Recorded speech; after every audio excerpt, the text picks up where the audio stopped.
Voice, your vote. Newswatch 16's live election night coverage. It is 8 o'clock in the evening on Tuesday, November 7th, 2023. The polls are officially closed here in Pennsylvania. Election day is over. Good evening. Welcome to our exclusive election night coverage on WNEP2. I'm Scott Schaefer. And I am Lisa Washington. Tonight we are joined by political analyst Corey O'Brien, as well as Newswatch 16's Stacey Lang, to bring you the election results as we get them here at Newswatch 16. We thank you for being with us this evening. A lot of races to get to tonight, of course, this being the general election, not the presidential, but still a number of races that we will be watching closely. We'll bring Corey into the mix, the former Democratic County Commissioner in Lackawanna County. Great to have you back. Thanks, Scott. Thanks, Lisa. Low turnout today. What do you, it's certainly not unexpected. Yeah, off-year election. So this is going to be a low turnout year. I would look for the battle of the bases. That's how I always see these off-year elections. Who's base? Who's going to drive out their voters? Everyone here has been working very hard since the primary election to ensure that they had the infrastructure in place, not only from a knocking on doors, not only infrastructure with respect to direct mailings, advertising, but also ensuring that their people come out to vote. Whatever that message is that's driving those voters, whether it's just friendship with a candidate or a specific issue driving that vote out, it's going to be important to see who gets their base out. The battle of the base is something real, especially in an off-year election where there's low voter turnout. You ran for county commissioner during an off-year election. How does one get the voters to the polls on election day? Well, there's a whole host of different ways you could do that. Hopefully you run. I had the luxury of running against some people who were fairly unpopular. So my opponents really drove out some of that vote for me. But we had an infrastructure, right? So, I mean, we had people in every single precinct knocking on doors, calling people to see whether they voted. We had lists with respect to every neighborhood throughout the entire county. We had knocked on every single door. We knew if they were our voter or our opponent's voter. If they were our opponent's voter, we brought them donuts. If they were our voter, we put them in the bus and brought them to the polls. Talk about the importance of these elections. You know, this is not a presidential election, but again, these are, we say all politics is local. Why is it so important for people to turn out for these elections? Well, when Tip O'Neill first coined that phrase, think about what he was thinking about. He's thinking about potholes. He's thinking about infrastructure. He's thinking about roads and bridges. He's thinking about the prison system, the local prison systems. He's thinking about all the things that matter to you in your community, children and youth services, all of the different aging programs, parks, recreation, all these things are driven at the local level. This is where it matters most. The issue that we're facing across America, is really getting people to run for office. Right. And not only good people. Good people to run. And I think we have a great set of candidates throughout the entire viewing area tonight. Highly capable, highly qualified people who are running and are doing it for the right reason. They're doing it because they want to do good with respect to their community and really give back. We, as the public, have to give them a chance to do that. Yes. We are 3 minutes and 20 seconds after the polls close. We already have numbers coming in the Supreme Court race in Pennsylvania, which we haven't even discussed yet. But if we can bring up board number one, 3 minutes in, we already have some numbers, and they are, certainly very encouraging for the Democratic nominee, Daniel McCaffrey.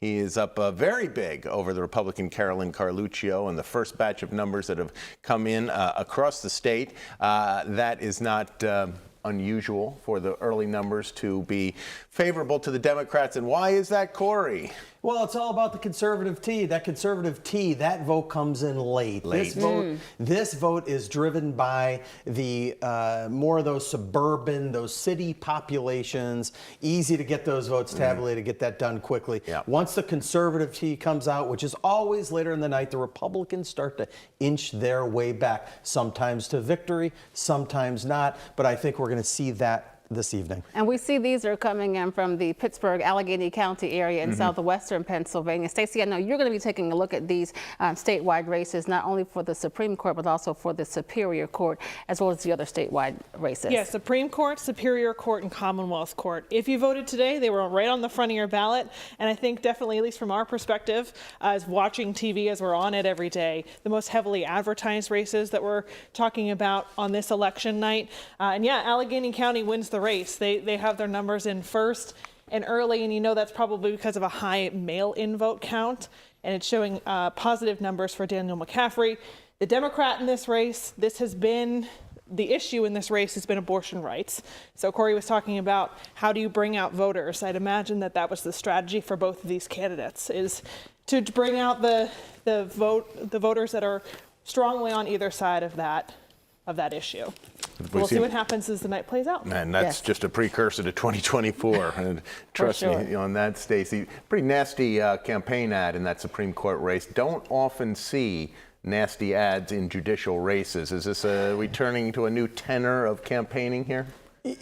You know, when it comes to judicial races, the code of ethics really speaks to this, and really trying to stay out of the negative, nasty type of race. So I was surprised to see it here. Whenever you see a negative ad, that typically spells a little bit of desperation or a little bit of worry on one candidate's part. But to see it in a judicial race, I feel like that's a little bit, it should be a little bit out of bounds. Our judiciary should be independent, should be free of politics. I know that they're running, I know that this is an election season, but to have that a little bit above the fray, I think is important for democracy and the judicial process in Pennsylvania. And the timing of this is worth noting too, because they started really early when we saw some of these campaign ads. I mean, we were still months away and already we were seeing these on television screens. Yeah, when you see that, it's interesting. I mean, you know, statewide races are tricky. Most of the time, these candidates don't have infrastructure statewide, so they're trying to build that on television. They're trying to build that through radio. They're trying to build that through mass mailings. It oftentimes falls short. Whenever you run a negative ad, you need to understand that you're going to take a hit too. So you are gonna reduce that individual's favorability rating, but you're also going to do the same thing for yourself. You have to be very, very careful with respect to negative campaigning. All right, Corey. We'll see how that goes out through the night. Watch those numbers throughout the night. 'Cause a lot of questions about, did McCaffrey respond well enough to that ad? Or did he leave it go, and that might have hurt him in the end? I guess we're going to find out in the next couple of hours. Another big race we're watching tonight is the race for a brand new district attorney in Monroe County. It'll be the first one they've had there in about a quarter century. DA David Christine is retiring. His first assistant is one of the nominees, and an assistant DA from Northampton County is the other. Newswatch 16's Amanda Eustace is covering the Monroe County District Attorney's race, and she joins us live tonight from the Government Center in Stroudsburg. Hi, Amanda. Hi, Scott, Lisa, and Corey. We definitely have a packed house back there in the studio, but earlier this afternoon, we actually were able to catch up with the candidates vying for Monroe County District Attorney, and they were out shaking hands and thanking voters for coming out and voting today. Now, on the ballot for District Attorney is Democrat Michael Mancuso and Republican Alexander Merrick. Now, Mancuso is a well-known name here in the county, serving as the first District Attorney since 2004.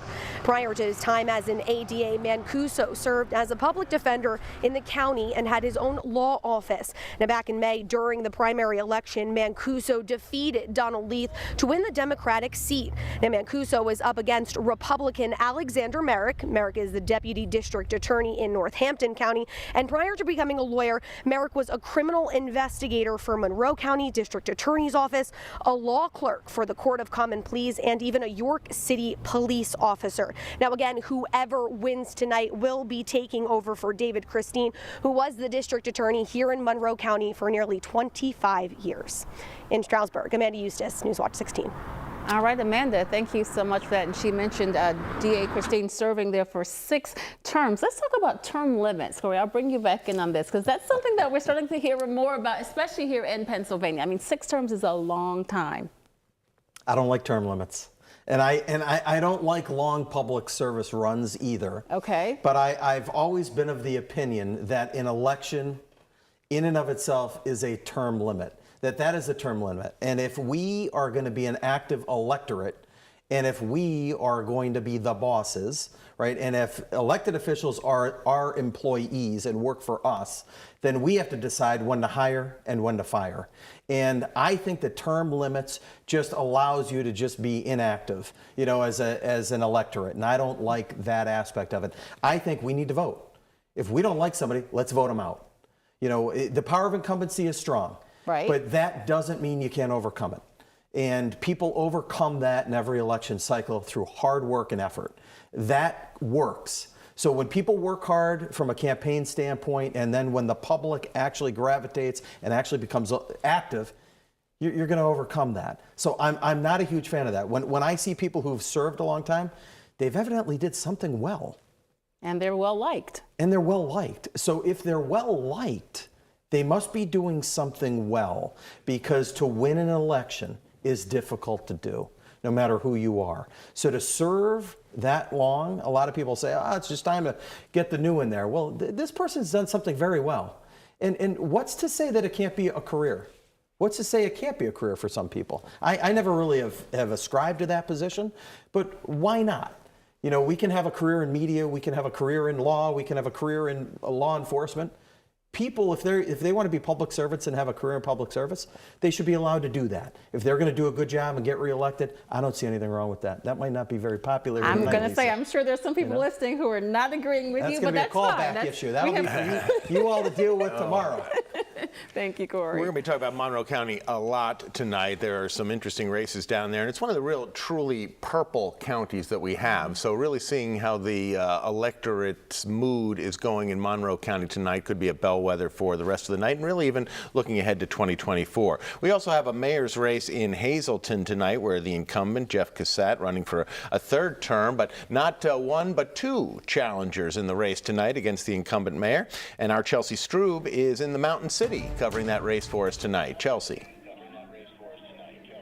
That's right. Good evening, Scott and everybody. I'm inside Alfredo's Brick Oven Pizza on Church Street, where the party will be held for the independent candidate running for the mayor's seat, and that is Cindy DeLuca. Now, last week I spoke with each of the three mayoral candidates on the ballot, and they talked to me about what they want to do as mayor for this city. Now, as you said, Republican incumbent Jeff Cassett is running for his third consecutive term, and he talked to me about continuing the progress he's made so far in the last 8 years as mayor. He talked about the fiscal positivity that he's made on the city, as well as the increasing the police force. He said he's paved 44 miles of street in the city, and he's also renovated 15 out of the 16 parks here in the city of Hazelton over the last 8 years. Now, Cindy DeLuca, she's the independent in the race, and she's a business owner. She owns an auto shop as well as a notary here in the city of Hazelton, and she says that she wants to run on, she wants to have more accountability for the finances in the city. She also wants to fix some of the crime she's seeing happening in the city. She says those are big concerns for her, but mostly public safety. And then there is a Democrat who is running for mayor, and that is Vianney Castro.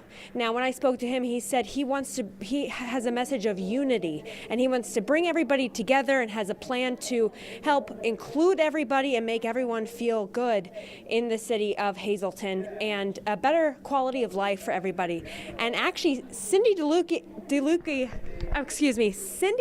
just walked in. If you want to do a live interview on WNEP, Cindy, what do you think? My pleasure. Your pleasure. Excellent. How are you? I'm doing great. You just walked right off the campaign trail. How are you feeling? Confident. Now, I just saw you had one of those big trucks that had the lighted sign. I mean, your signs have been everywhere. What was kind of your strategy as an independent for the campaign? My strategy was to let the people know that I'm out here for them and on their behalf. Sure. And so you guys just left the polls, right? Yes, we did. And now you're expecting, hopefully, a good night. A very good night, we hope. Sure. Well, we'll check in with you later. I'm sorry I caught her right off guard. Okay. She didn't expect to be on TV right away, but hey, might as well get it over and done with, right? Hey, I'm here. Or we could be seeing a lot more of you. Who knows? That's right, you may. Well, it will be a while until we get the answers for Hazelton, because we always know those are the last trucks to arrive at the Elections Bureau in Wilkes-Barre. But we'll keep tabs on this, and we'll check in with you throughout the night. Thank you. Chelsea Strube, Newswatch 16 reporting live in Luzerne County. All right, Chelsea, thanks so much for that. It ain't over till the last truck of votes comes in from Hazelton. Does the independent have a chance in that race, Corey? I'm not sure that the independent has a chance. I'm thrilled that she's running because it's good for democracy that she's in this race. But I think her entrance in the race helps the incumbent, because you have, remember, your most popular day is the day that you're elected. The day after, your first day in office, is when the polling numbers start going in this direction. And they always go in this direction because you start making decisions. Right. And when you start making decisions, people don't like you anymore. right? So your popularity goes in this direction. When you are an incumbent, especially when you're a third-term incumbent, the more people running against you, the better, right? That's important. So the more, the better. So I think in terms of from an incumbent here, the Castro and DeLuca probably split that anti-vote, and our mayor is probably in a decent position tonight. That'd be my guess. All right, we will see as the numbers come in. Right now, we are going to take a quick break, but there is still lots more to come here on Your Voice, Your Vote 2023. Stay with us.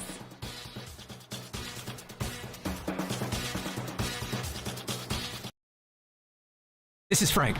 And I'm Alexia. We are your local husband and wife team, and we buy houses. We are the call to make for an as-is, fair cash offer. We buy homes all over in any price range. Vacant, bad renter, nice homes you can't keep up with, even condos, apartments, and multifamily units. Don't make any repairs or even clean up, and best of all, no closing costs. We're helping people sell their house as is.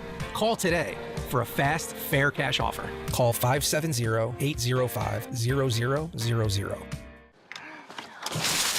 What should we do? I'm going to cashnetusa.com. I can apply in minutes, and if approved, we can have the money as soon as the same business day. Go to cashnetusa.com to apply for the money you need. Have you ever felt leg pain, restlessness, cramps, tingling, swelling, numbness, itchiness, or coldness? Then you need the new, clinically proven Legzercise Pro. The natural circulation booster that uses continuous automatic leg movement to soothe pain and promote healthy circulation the natural drug-free way. After using Legzercise for a week, I felt like I wanted to go for a walk again without pain like I used to. Legzercise Pro's patented walking simulator propulsion technology moves your feet back and forth along its concave track, creating constant movement and flex at both the knee and ankle joints. It's like having a physical therapist right in your own home. It's helped with the swelling and the pain. The tingling feeling is gone. Call right now and order your very own Legzercise Pro, the clinically proven automatic leg mover that soothes pain and naturally promotes healthy circulation. Call now. When that chill hits the air, it's time for Scranton's big Santa Parade. Would you or your organization like to march or sponsor this year? Just email info@santaparade.net and we'll see you out at the parade. This is Your Voice, Your Vote, our election night special here on Newswatch 16 WNEP2. Thank you so much for being with us, and a lot of races to get to. We're just seeing some really early numbers coming in, and we'll be bringing those to you as we get more into our newsroom. We've been talking a lot this week about the race for a new district attorney in Union County. The longtime incumbent Peter Johnson was going to retire. He ended up passing away just a few weeks ago, sadly. Wonderful public servant. But there have been two people in this race. They ran against each other in the primary. They're running against each other again tonight. Our Nikki Kreis is covering the Union County District Attorney race, and she joins us live tonight from Central PA. Hi, Nikki. Hi, Scott, Corey, and Lisa. Well, like you said, Pete Johnson held that seat for nearly 30 years, and two candidates are hoping to take that place as Union County District Attorney. Robin Zenzinger has been the first assistant district attorney in Northumberland County for the last 6.5 years, and Brian Kerstetter was first assistant DA in Snyder County for 17 years. He has held that position here in Union County since January. Now, both candidates are Republicans. Zenzinger won the Republican ticket in the May primary, but Kerstetter had enough Democratic write-ins to make it onto the November ballot. Pete Johnson was the longtime district attorney here in Union County. He passed away about 2 weeks ago, and Johnson held the position for 7 terms and planned to retire in just a few months.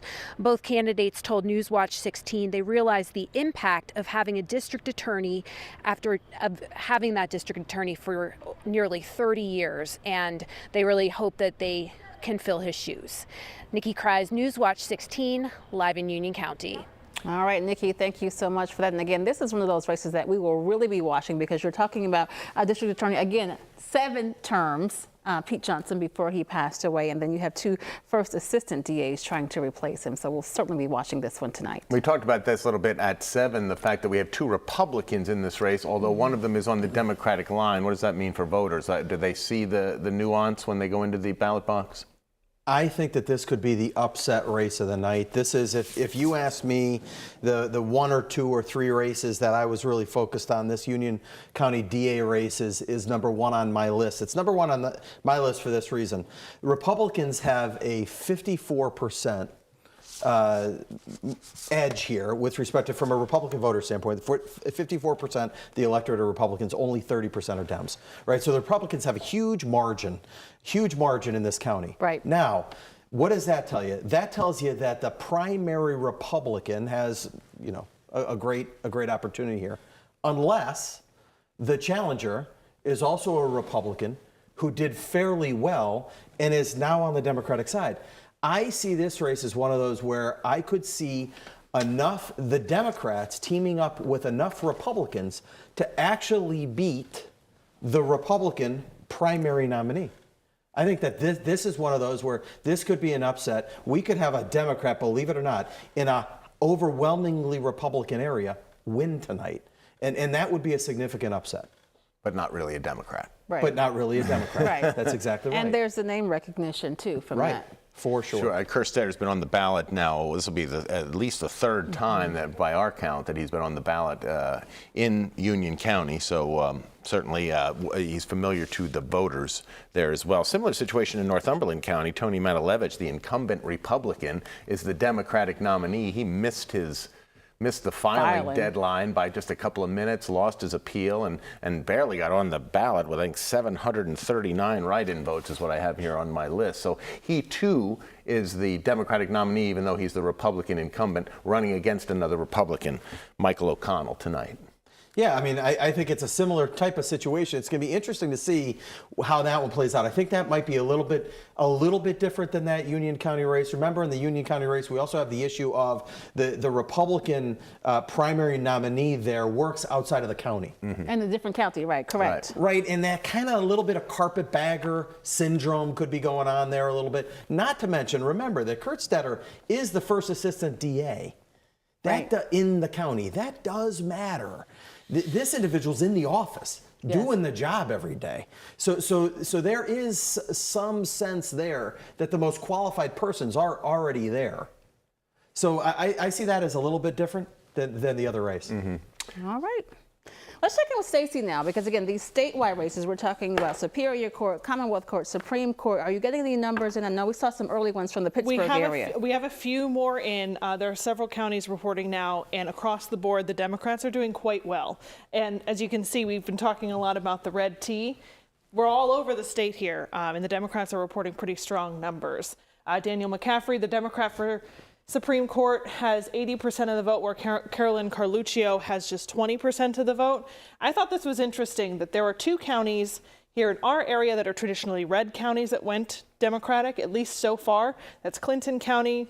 McCaffrey has a significant lead there, and in Susquehanna County.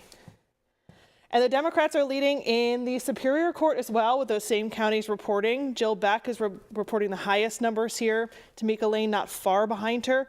Then there's a significant gap between those 2 Democratic candidates and the Republican candidates. And let's check out Commonwealth Court. Again, big night for the Democrats so far, 81% for Matt Wolf, and then Megan Martin pulling just under 20%. Stacey, are you able to show us Luzerne County? Did I see Luzerne County in there? Can you show us those numbers? Yeah, for Supreme Court, it's about 65 to 35 there. Okay. And the divide's not very different. No.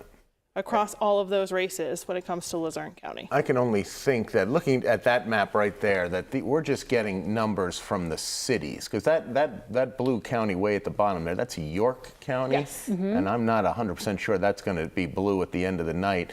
Is that Snyder County in the middle? This is Clinton. That Clinton's up top, yeah, the one underneath there. That is that's Snyder County, right? Yeah, I'm not. 16% reported. Yeah, so I got to think the numbers are coming in from the more metro areas, even though no cities in Snyder County, obviously. But even up top there in Susquehanna County, holy cow! If Susquehanna County is blue tonight, I will be careful. Consider eating my shoe. Yes. You love your shoe. shoes. I do love my shoes. It is still early. It is still early, but that's 20% reporting in Susquehanna County. Those numbers are startling to see even so early in the night. Just even to see that at this hour is startling to see. Yeah, I think it's going to be a Democratic night tonight. Ooh, boy. Is it going to be this large of a margin? I don't think so. Right. This is fairly typical. Now, these numbers are a little bit higher than normal, but not that much higher if you think about it. Typically, the cities come in. Yes. And then you're creeping back. The Republicans are creeping back all night. And it's just a matter of, by the end of the night, did they overcome the number or not. Right. But the Democrats are typically leading early on. So it's not something that we don't typically see. I would suggest to you, as Scott, I think, as you pointed out, that margin is a little bit larger than we're used to seeing, right, Lisa? Yes. I mean, usually in some of these counties like Snyder and others, you don't expect that. We don't expect that kind of margin early, even in the cities in those counties. So it'll be interesting. But I do feel like tonight's a Democratic night. If you look at where these candidates are from, they're from large population centers. Yeah. Right. We're talking here, we talked a minute ago about this Pennsylvania Superior Court race. Well, and we're wondering why the Democrats are way up and the Republicans are way down. Think about it. Pittsburgh's got 1.2 million people. Philadelphia's got 1.5 million people. Clarion County, where one of the Republicans is from, 37,000 people. Right. Westmoreland County, 350,000 people. So where are we going? When you're starting off with that kind of deficit, you really think somebody from Clarion County with 37,000 total people in their home county, where you're going to be the strongest, is going to overcome somebody from Pittsburgh or Philadelphia? Right. I just have a hard time believing that. I really don't care who the candidate is or what party they're for. It's just geographically where you are from. Geographically, where you're from matters, right? It's one of the first things. You're going to win at home, cross your fingers, right? You're going to win, you're going to be very strong at home, and then you're going to get weaker as you span out. And typically, Corey, we get the results typically from the mail-in ballots. In a post-COVID, I mean, COVID is still there, but for the most part, the pandemic is over.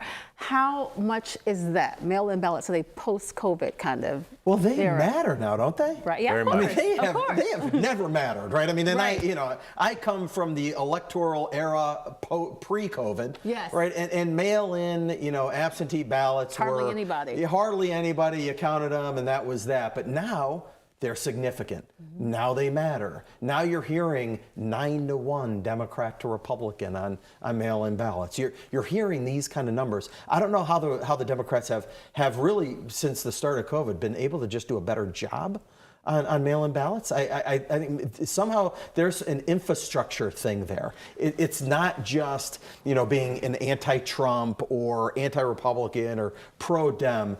There is an infrastructure difference within the parties that is giving Democrats the edge on mail-in ballots. I'm not sure what it is, but there is an infrastructure piece in place, an organizational piece in place that is doing a very good job on the Democratic side. I think there's probably been also some leading voices in the GOP who have discouraged the use of mail-in ballots, fearing that they weren't properly secure or certainly weren't going in their party's direction. So that, I believe, also plays a good point. Role definitely as well. a factor. Also a good point. We're going to take a break here on WNEP2. Just about 8:30, we're almost 30 minutes into our program. 2 hours of live election night coverage before we get to Newswatch 16 at 10. So this is where you want to keep it. We're going to have some winners. We're going to hear from the winners live on the air. We have the best exclusive live election night coverage you're going to find. So stay with us here on The Deuce.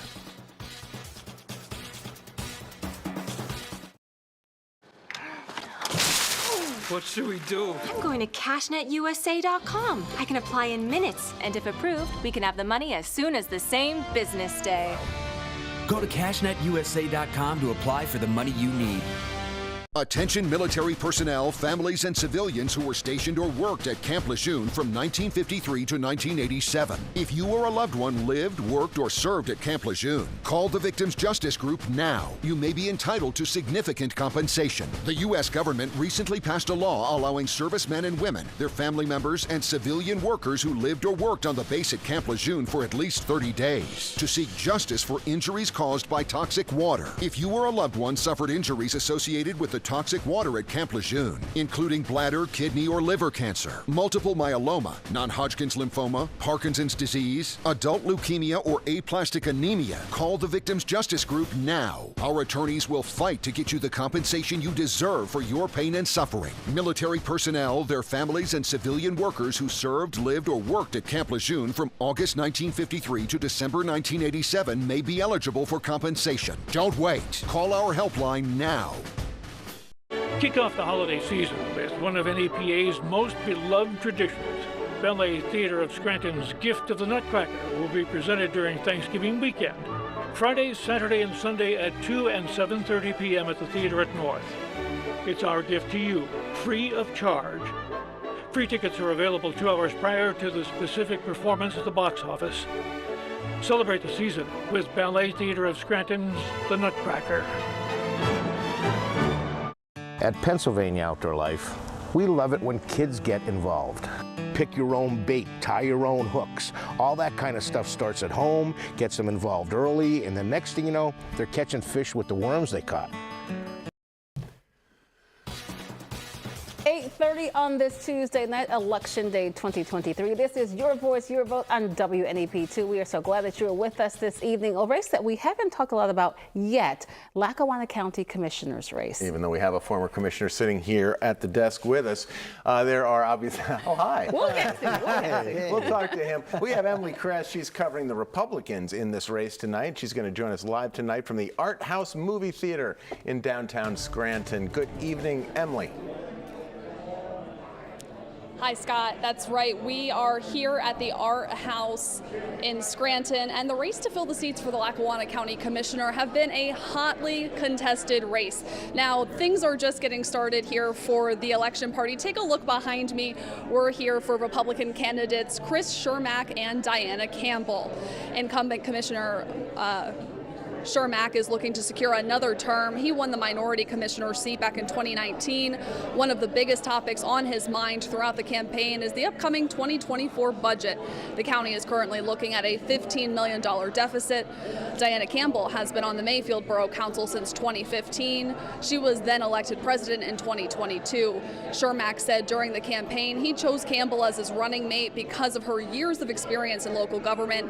The two hope that they can work together for the people of Lackawanna County to find the spending gaps and close that deficit. Now, there are 3 open seats for the Lackawanna County Commissioner's race, 3 of them vying for those seats, and we'll have the latest as those numbers come in tonight. Emily Kress, Newswatch 16, reporting live in Lackawanna County. All right, Emily, thank you so much for that report. Again, let's talk something about the power of a running mate, right? So we saw the commercials in this on both the Democrats and the Republican. What does that mean if you have a running mate, if you choose it? Does that bode well for you? It does, because it's double, right? So if you're a hard worker and your running mate's a hard worker, then you can cover twice the amount of doors. You can make twice the amount of phone calls. You can see and visit with twice the amount of people. That's really important. When you look at Bill Gaughan and Matt McGloin, I don't think you'll find 2 harder working individuals who've run for the office in many, many years. They have been at everything. They have been crisscrossing this county. They've been knocking on doors. They've been doing all the things you need to do to secure victory in Lackawanna County. I think Bill Gaughan's going to be number 1. I think it'll be by a sizable margin. I think Matt McGloin's going to be number 2. I think that'll be by a sizable margin. People, you got to remember, families matter. Right? Bill Gaughan comes from a very popular family in Lackawanna County that are hardworking people. Matt McGloin comes from a very, very good family. His father, his mother, his brothers. I mean, that family is very well entrenched in good things in Lackawanna County and being very important community leaders in the county. So the McGloin family, the Gaughan family, they're good names. They're all good people. And the thing that matters most, they're hard workers. And I think that's going to bode very well for them. Having said that, on the Republican side, Chris Schermack, you're not going to find many people who dislike Chris Schermack. You're just not going to. You don't hear negativity about Chris Schermack. I think people think he does a good job. You just don't hear the negativity. So I think Chris Schermack is also in a very strong position. I would be surprised if it didn't go Gaughan, McGloin, Schermack here. Diana Campbell, I'm sure, is great And, she's running a good campaign here with her running mate. I know that Chris Schermack is doing everything he can for Diana Campbell as well in this race. But I just think that Bill Gaughan and the work effort that those two have put in is going to pay dividends tonight. And what you're saying is highlighted in these initial numbers that we're seeing, so I'm sure that does not surprise you. It doesn't surprise me at all. I mean, it's what I would expect in Lackawanna County tonight. All right, and again, I'm not sure what that percentage was, what was reported. Can we pull that back up? I know our Stacey Lang has some other numbers 25%. You're hearing through the grapevine. It's a little more updated than what we are seeing here on our board right now. But the numbers that you're hearing, Stacey, reflect basically what we are seeing as well. Yeah, they fall in line with what Corey was saying, that Bill Gaughan seems to have the lead now, McGloin right behind him. Schermack, the name recognition and his good reputation will carry him into third place, and Campbell on fourth place. I'd love to see her run again. I got to know her as she was a council member in Mayfield, and I think she's a great candidate. We'll have to see what happens for her. You don't see a lot of these running mates come back after they don't win. These kind of outside running mates. I don't have a better way of putting it, but you know what I'm talking about. You see, it's very hard. It's hard to do. Right. Yeah. So this is not something easy. People don't, after they do it one time, if they're not successful, typically they'll say, well, I'm going to move on and just stick with what I do, because it's really hard work. You are out 7 days a week until 11 o'clock at night. You don't see your family. Get home, you're exhausted. You get up and you do it before you go to work. Right? And so it is an exhausting experience. Remember, the Democrats have 55% of the total vote here. Republicans have 33%. So the Democrats in Lackawanna County are going to be in a strong position right off the bat. They have a significant advantage. So couple that with hard workers, good things happen. And name recognition. Name ID is important. And Matt McGloin, he was a decent football player back in the day at a very, very good school. At a very, very good school, I got to say. And Bill Gaughan, I mean, he doesn't, he likes Notre Dame. So Matt and Bill do not, they get along very, very well, but Notre Dame and Penn State, I got to tell you, I love Matt McGloin. I love Bill Gaughan, but Matt McGloin's one of my guys, a Penn Stater, so we stick Corey, together. I have to echo what you said, that I think if for voters in Scranton, yes, there will be Penn Staters who will be very excited to vote for Matt McGloin. Voters in Scranton are voting for Matt McGloin out of respect for his family. Because they are so entrenched, as you said. And I'll tell you right now that all the members of that Notre Dame fan club in Archibald, Pennsylvania, they're all voting 100% for Bill Gaughan. For sure. And they're very, very strong, that Notre Dame club. So don't underestimate the Notre Dame fans. They no longer play Penn State, but don't underestimate them. Yeah. There are the Democrats, McGloin on the left, Gaughan on the right. And now Gaughan's on the left. Yes, of course they did that. But another thing we're going to point out, that it seems like there's a lot of county commissioners across the board here who aren't running this year, or who aren't on the ballot here in November. We're going to have a brand new majority in Lackawanna County. We're going to have a brand new majority in Columbia County, where Republican Chris Young didn't run. He retired after 6 terms. Rich Ridgway lost in the primary. So we're going to have, potentially 2 new Republicans in Columbia County. But, I mean, just go to John Sullivan in Bradford County, stepping down. Debbie Dominic didn't run for re-election in Lackawanna. Rick Mirabito, Tony Masser in Lycoming County, both not running. John Moyer in Monroe County, not running. Kim Best in Northumberland County, not running. What's going on? Retirements. This is about retirements, right? We all know that the baby boomer generation really is getting ready. If they haven't retired, they're in that retirement mode. So we have a huge transfer of wealth in the country. We have a huge transfer of, private sector businesses and in government as well. We're seeing the same thing.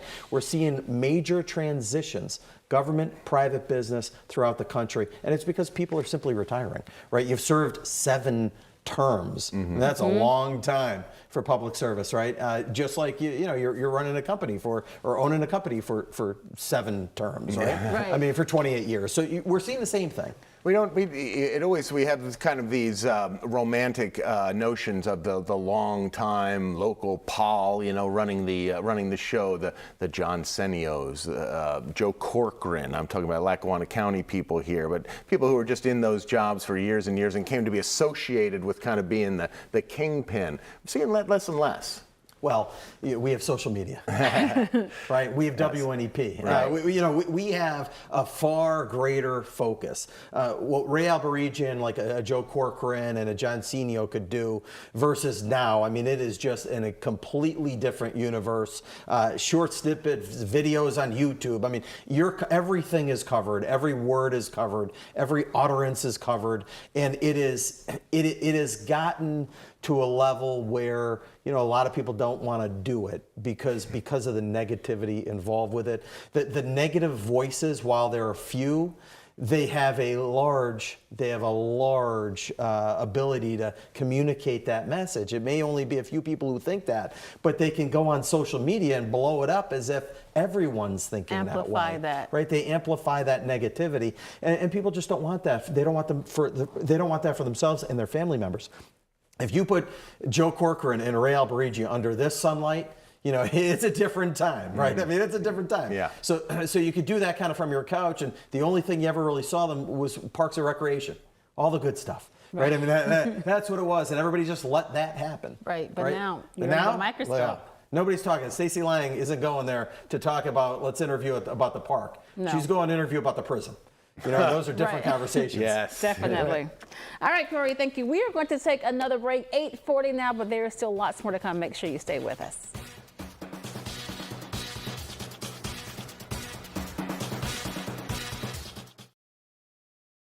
This is an important update for military personnel, their families, and civilians who lived, worked, or were stationed on Marine Corps Base Camp Lejeune from 1953 to 1987. The federal government just announced expedited settlement amounts of $100,000 to $550,000 for those exposed to the toxic water at Camp Lejeune for at least 30 days and were diagnosed with kidney, liver, or bladder cancer, non-Hodgkin's lymphoma, leukemia, multiple myeloma, Parkinson's disease, kidney or end-stage renal disease, and systemic sclerosis or scleroderma. The expedited settlement amounts can help ease the pain and suffering you or a loved one have experienced. But depending on your exposure, it may or may not be your best option. Our attorneys will work to ensure you know the facts and can make an informed decision that is best for you. If you or a loved one suffered any of the conditions listed on your screen and lived, worked, or served on Camp Lejeune for at least 30 days from August 1953 through December 1987, don't delay. Call the Victims Justice Group helpline now.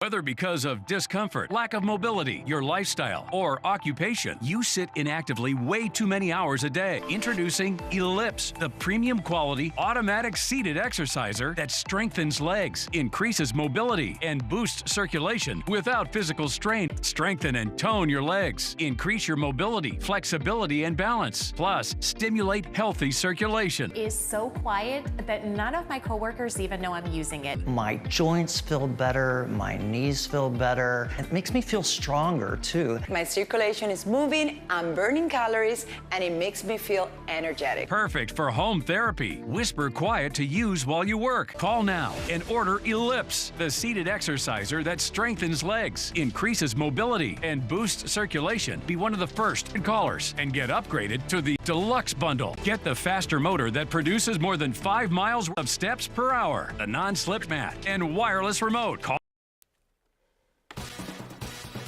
Live and exclusive on WNEP2, your voice, your vote here on Election Night 2023. Scott Schaefer, Lisa Washington, Stacey Lang, Corey O'Brien, and a host of our reporters out in the field tonight. We're going to bring you all the results. We're going to hear from the winners, and it's all going to happen in the next hour and 15 minutes because I have deemed it to be so. Well, alrighty then. We do know that votes are still being counted. Right now, we're going to head out to central Pennsylvania to Lycoming County and check in with our Chris Keating, who is covering a number of races for us there. Chris.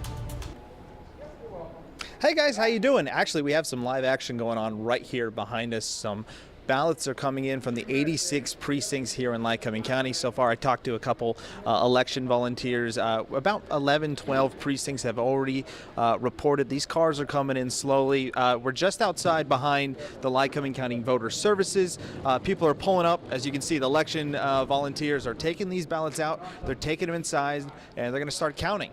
But tonight, the one race we're focusing on here in Lycoming County is the judges race. Now, there's 2 seats open for county County judge. They were vacated by Judge Mark Lavecchio and Judge Joy McCoy. They were vacated last year, and one of our candidates, Bill Carlucci, he actually started to fill in for the two vacant judges last year, but now he's running for a 10-year term. He has plenty of years of experience as a lawyer here in the county, but now he wants to kind of extend that term and do a 10-year term in the judge's seat. We also have Andrea Paluzzi, who is a practicing lawyer here. She has more than 20 years of experience managing at a law firm that has offices both here in Williamsport and in Jersey Shore. And we also have Ryan Gardner, who is the current DA. He's looking to trade in the briefcase for the gavel. So we're keeping an eye on that.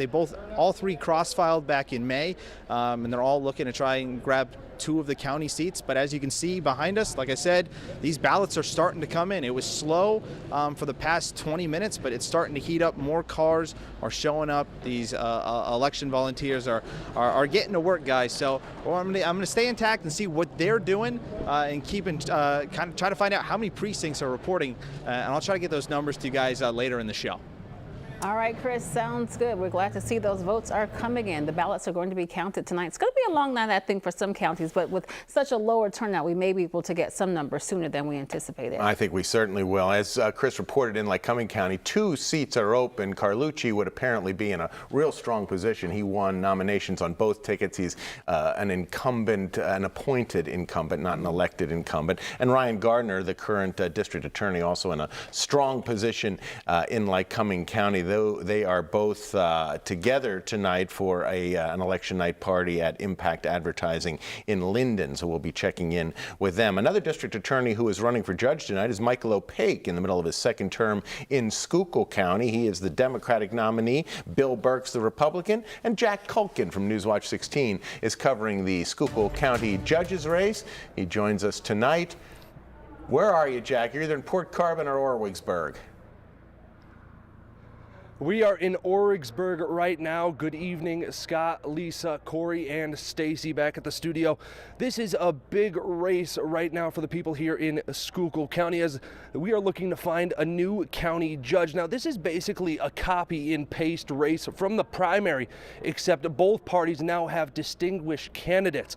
Mike O'Paik, as you mentioned, is the Democratic nominee. He is in his second term right now as the Schuylkill County District Attorney. But on the Republican side, we are seeing Bill Burke, who is running to win this judge race as well. Both of these men have experience in the courtroom. Bill Burke has owned a private law firm for more than 30 years, as has O'Paik in the past. Both of these men have been campaigning out all day. We know that this has been a very, foot traffic heavy race. They've been visiting a lot of different polls throughout the area, and they are excited for the outcome of this race. We're currently at the campaign party for Mike O'Paik, who is still setting up inside. Some people are starting to trickle in here, so it's going to be interesting to see how the night goes. Some of the people we've talked to here say they expect this to be a very close race, and it's going to be interesting to see the numbers come in as the night goes on. We hope to have those for you as the evening goes on, but for right now, Jack Culkin, Newswatch 16, live in Orwigsburg. In the Schuylkill. All right, Jack, thank you so much for that. And again, this is another one of those cases with the retirement, with the president judge there,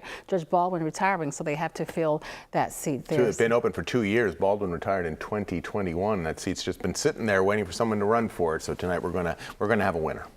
Slight edge to Bill Burke in this. It's a large Republican county with respect to Schuylkill. So I think Bill Burke has a slight edge here, but you have two tremendous, again, here's a race where you have two highly capable, highly competent and qualified candidates in Bill Burke and Michael O'Paik. So I think the edge just a little bit to Bill Burke, just because of the margin of Republicans to Democrats, 56-31. That's a pretty sizable margin. So tough to overcome it if you're a Democrat here. But if anyone can overcome it, Michael O'Paik's probably that person. Already a county-wide office holder, so he knows the ins and outs of how to get his votes. He does.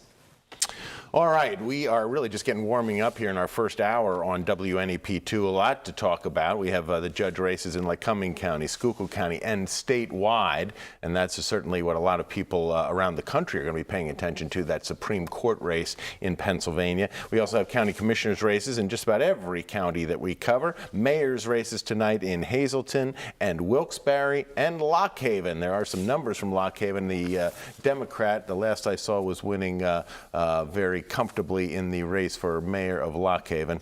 Not a race we're covering closely, but that is what's going on. So. I was just going to say, we haven't talked much about Election Day in Pennsylvania, also 36 other states, so a number of issues on the ballot across the country. But we do want to check back in with Stacey right now to get some maybe new numbers on some of these statewide races here in Pennsylvania. I noticed one detail that I thought was worth bringing up and maybe getting some analysis on. We've been talking about the Supreme Court race. The numbers, the percentages haven't really changed as more and more counties have trickled in. We have Daniel McCaffrey, the Democrat, who is currently a Superior Court judge with 77%, Carolyn Carluccio with 22%. Both of them are from the Philly area. Carolyn Carluccio is the president judge in Montgomery County, and she is losing in her home county, which surprised me slightly. Interesting. And She's a Republican. That's a key for Republicans to win statewide in Pennsylvania. You really need to have a strong showing in the collar counties around Philadelphia. At least there used to be a lot of Republican votes there, but they weren't real hard right Republicans. They were real moderate Republicans, and I fear for the party that a lot of those votes are no longer there for the GOP. Well, the question is a simple one. Who was running negative ads in that race? Who ran them? Carluccio. Yeah, she did. You got it. Right. Did McCaffrey run any negative ads? Not that I'm aware of. Not that I'm aware of. Because he didn't think he needed to. I see.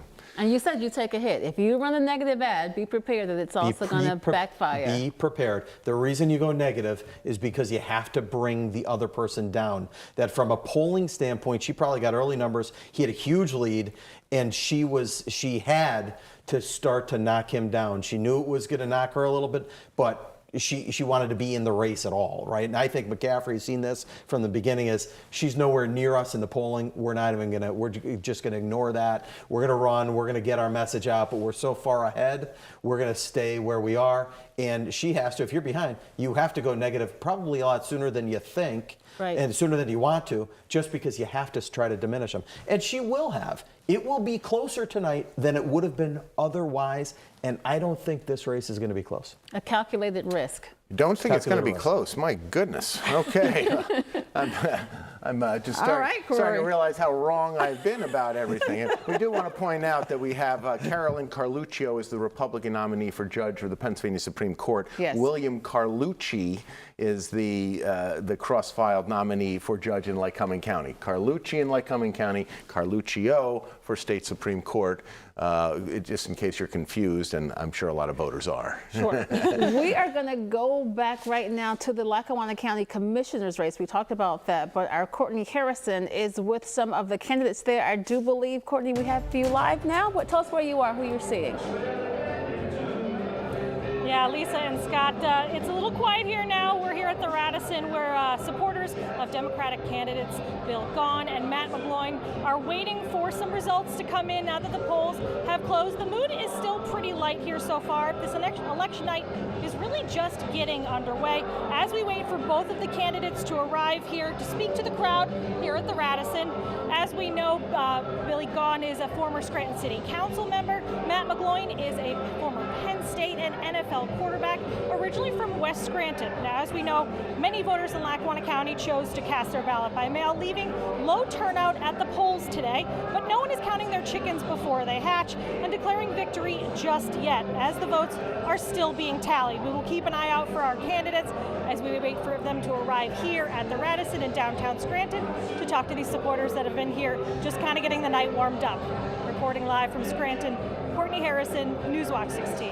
All right, Courtney, thank you for that. I got to say, that's the first time that we've heard something that sounds like a victory party already, right? One of these parties tonight, and I'm curious about this, one of these parties tonight, they're going to have someone who wins and someone who loses at the same party. It appears that it's going to be at the Republicans' party in Lackawanna County tonight. What's that like?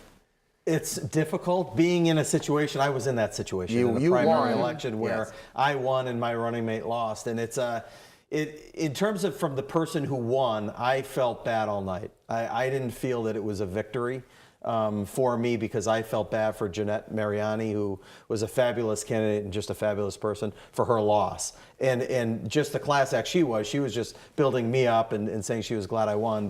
But for me, you know, it's not a great night.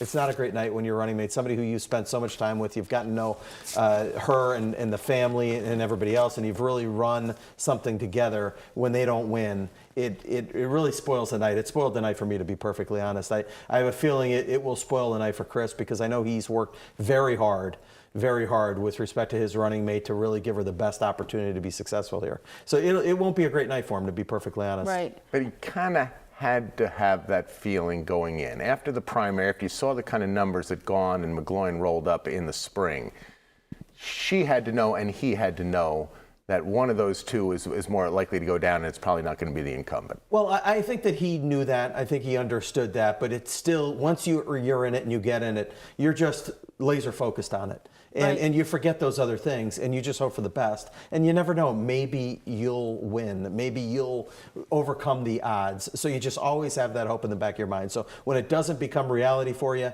it hurts you a little bit. So he's not going to have a great night. He's probably going to win tonight, but he won't feel that great about it. I did not feel that great about it on primary election night. I don't think he will either. We have to take a quick break. We can talk about this some more when we come back, because the night is still young. It's just about 8:55 on election night. Your voice, your vote. Don't you go anywhere, because we will be right back. Stay with us.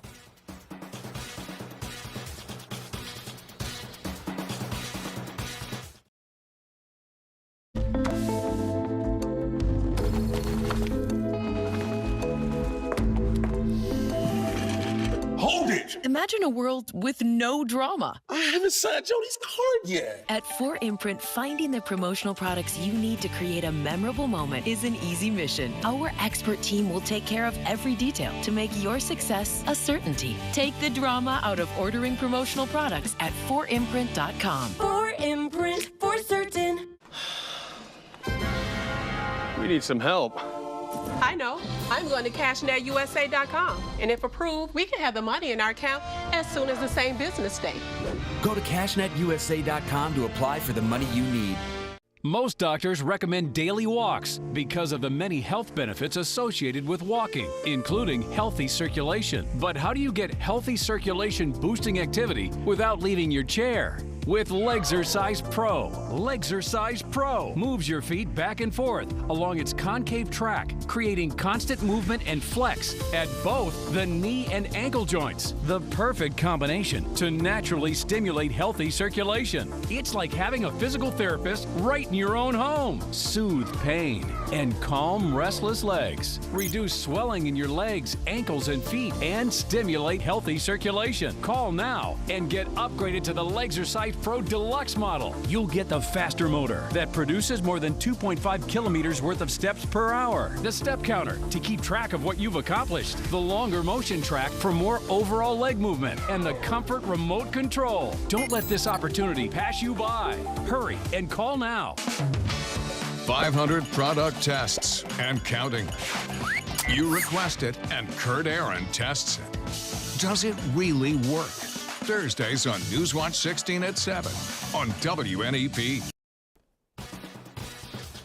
We are glad that you are staying with us for Election Night 2023 here on WNEP 2, 857. Still lots more to talk about, and we're going to start with Central Pennsylvania this time. Yeah, we are. This is the hour we're going to start to see some winners and some losers. Race is going to be decided between now and 10 o'clock. You don't want to go away, but some interesting early numbers that I'm seeing here in Lycoming County. The two Democrats, and we are early on here, just a couple of a percentage of the vote in right now in Lycoming County, but the early numbers, again, going to the Democrats. Mark Musina is the younger brother, I believe, of Mike Musina. Yes. Mm-hmm. Of course, they're well known in Montoursville. And Mike Musina pitched for the Yankees and the Orioles for many years in the major leagues, and still a very dedicated community member back in his hometown. So his brother's running for commissioner, and the two Democrats have the early lead. I have to think these numbers are coming out of Williamsport. 2% they're reporting. Yeah, Metzger is the incumbent Republican, and then Mark Sortman is the other candidate in the race. Sortman is a Loyalsock Township supervisor, and again, incumbent Democrat Rick Mirabito, the former state rep, he's not running for re-election, and incumbent Republican Tony Musser also not running for re-election. So there's some openings here in Lycoming County. And Denitra Moffitt is an Army veteran from Loyalsock Township, president of the Lycoming Women Democrats, having a good early showing here in Lycoming County. This would have been my number 2 race to watch. Really? Yes, because I think this is another, like Union County, this could be an upset. This is another county, Lycoming County, 60% Republican, 27% Dem. Yet, if you look at the makeup of these candidates, the candidates can overcome, I think, some of this, the political party bias. When you look at Moffitt's background, you know, National Guard, you know, that matters. That resonates significantly in Lycoming County. Mark Musina, let me tell you, I batted against Mark Musina. Mark Musina was one heck of a good pitcher.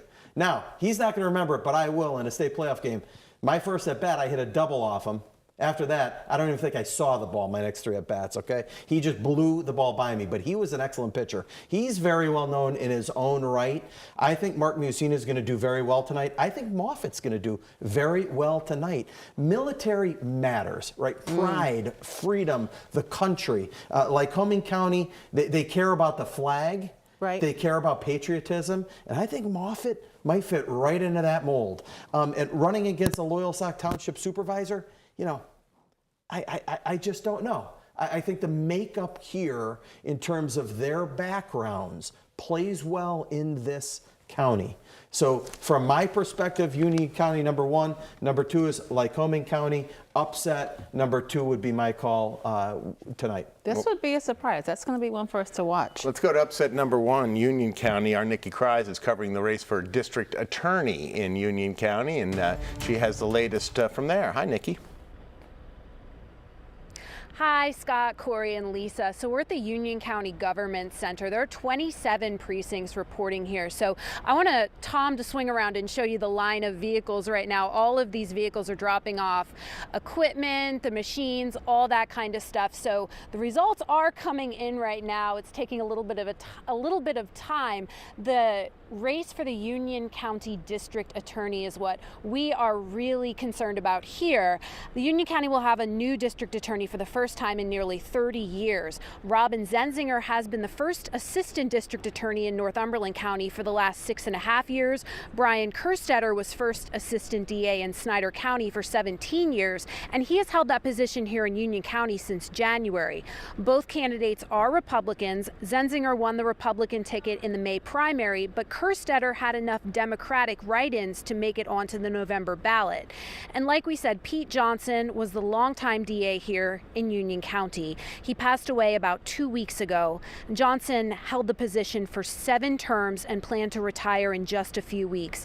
Both candidates told Newswatch 16 they realized the impact of having a new district attorney after nearly 30 years. And we will keep a close eye on this race, and we will have much more coming up. All right, Nikki, sounds good. I know that Nikki person. Kreis, Newswatch 16. Thank you, Nikki. We'll have some big shoes to fill. Nikki and I were talking about this race. Obviously, that's the area that she covers for her here at Newswatch 16. And she said, you know, Pete Johnson was that guy. If she needed something, she could call him, text him. He always responded, always reached out, would always give her whatever information she needed. So when she reached out to him and didn't hear back, she knew something was wrong. Oh, well, what a shame. And again, as we said earlier, what a wonderful public servant, great family in Union County. So sorry to lose him. Now, the race in Union County to replace DA Johnson, though, as we mentioned earlier, that's one of these unusual situations where we have basically 2 Republicans running against each other. Same situation is happening in Northumberland County. There's no numbers yet in Union County. Northumberland County, that's race number 61. If we have that, we do have 17% of the vote in. This is another one of these races where we have 2 Republicans running against each other, one on the Democratic ticket. And in this case, the incumbent is Tony Matalevich. He, as we mentioned earlier, did not get his nominating petitions filed on time, missing by mere minutes, and ended up only winning a spot on the ballot through write-in votes on the Democratic side. Well, now he is, maybe feeling the effects of not being on the Republican ticket, because the early numbers out of Northumberland County have him down 2-1 right now with 17% in. Is this a bellwether of what we're going to see for the rest of the night, or just an early glitch?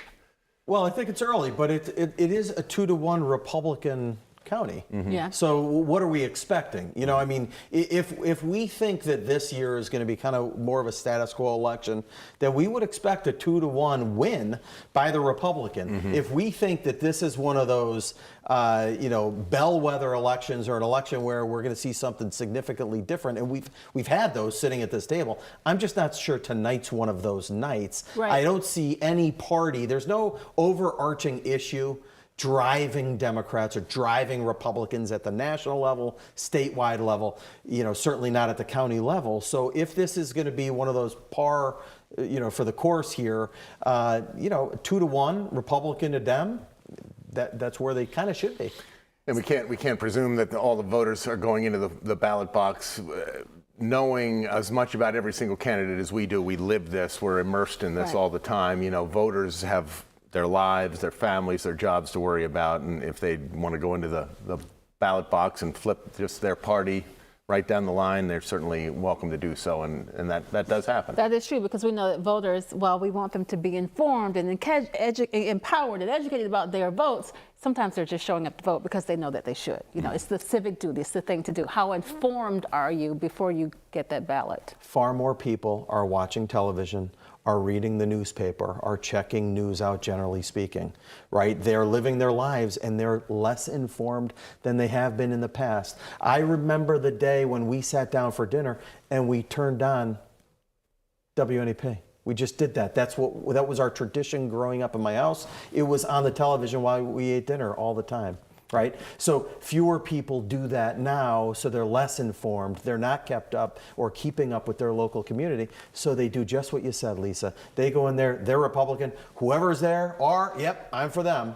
Right. And that's it, because they know that they feel comfortable that, generally speaking, from an issue standpoint, they're aligned. Yeah. All right. Well, we are going to Amanda. Yes, is that our producer? Yes, we do. DA races in Northumberland County, Union County, and Monroe County, and that's where Newswatch 16's Amanda Eustace joins us. Hi, Amanda. Hello, guys. I just want to say we're missing a little bit of the action, but I want to just turn your attention to the parking lot. We just missed a little bit of Tetris action here, but some of the poll workers are starting to return the results. There are 50 precincts here in Monroe County. Again, we haven't seen really any of those results come in yet, but I want to, again, talk about the candidates that are running and that are on the ballot. And I want to start off with Democrat Michael Mancuso. Now, Mancuso is a well-known name in the Monroe County community. He's served and is serving as the first district attorney since 2004. Now, prior to his time as an ADA, Mancuso served as a public defender in the county and had his own law office. Now, back in May, during the primary election, Mancuso defeated Donald Leith to win the Democratic seat. And Mancuso is going up against Republican Alexander Merrick. Merrick is the deputy district attorney in Northampton County, and prior to becoming a lawyer, Merrick was a criminal investigator for the Monroe County District Attorney's Office and a law clerk for the Court of Common Pleas, and also a York City police officer. And again, whoever wins tonight will be replacing David Christine, who was the district attorney here in Monroe County for nearly 25 years.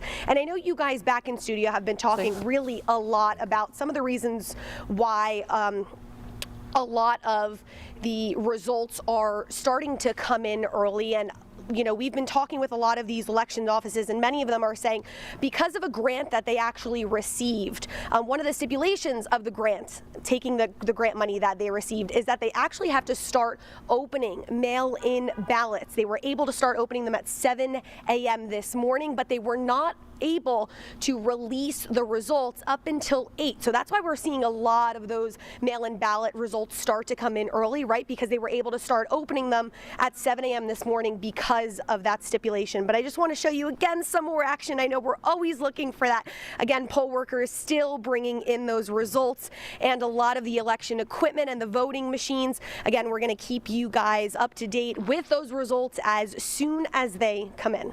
Back to you guys. All right. Exciting night in Stroudsburg. Thanks very much, Amanda. And that is definitely a process. If you've ever seen it before, you have the first envelope, then you have the secrecy envelope. So it does take some time when you have a number of mail-in ballots. Right now, though, we want to revisit that Hazelton mayor's race. This is one of the few races where we have a Republican, a Democrat, and an independent. Our Chelsea Strube is with the independent candidate there in Hazelton. Incumbent, thank you so much for that. Let's check in now with Chelsea Strube. That's right. We're at Cassatt's Cafe on Alter Street with incumbent Republican Jeff Cassatt, and we're feeling good tonight. I do. It was a good race. My team worked hard. We worked hard. My administration and city council, we've accomplished so much, and the people of Hazelton want us to move forward. We made so much progress, and people must want to see it go forward. And we talked about that last week. We talked about the fiscal improvements in the city as well as the police department. Yes, there's so much going on besides the finances and the police, and there's just so many things going. And we're moving in the right direction for a change, and it feels good to be welcomed back for a third term. Sure, and right now I think we really only have the mail-in ballot results, but you're confident that you're going to keep your office at City Hall. Yeah, no, we have the mail-in ballots and the votes that came in at the polls. So, right now we have a 1,000 vote lead, and it's going to be unsurmountable. So, we feel pretty confident. All right. Well, we wish you the best of luck. We know that these trucks from Hazelton are the last to make it to Wilkes-Barre. So we never call anything countywide until the votes come in from Hazelton. But we're feeling pretty good, pretty confident here.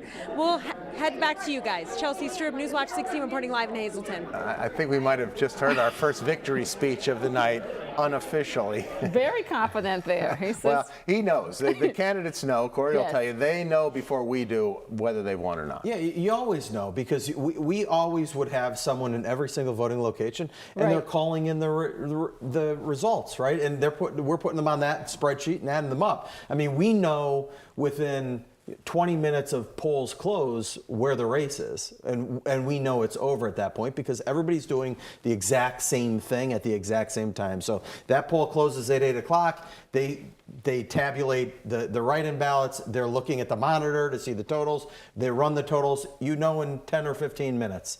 Everyone at every polling location is then calling into your central office, and you're logging that in your spreadsheet. You know within a half an hour whether or not you won or lost the race. And he knows, and his numbers are going to be probably fairly close, if not right on. Insurmountable, that's what he said. Insurmountable, 1,000 votes in Hazelton. That makes a little bit of sense. So it's fun to say, right? It's fun to see. This is live television. It is. Right? It's great to have. We're going to take a break here, just about 11 minutes past 9 o'clock. Another 49 minutes of our special live exclusive election night coverage here on WNEP2. That's going to smooth us right into Newswatch 16 at 10. So you want to keep it here on the Deuce.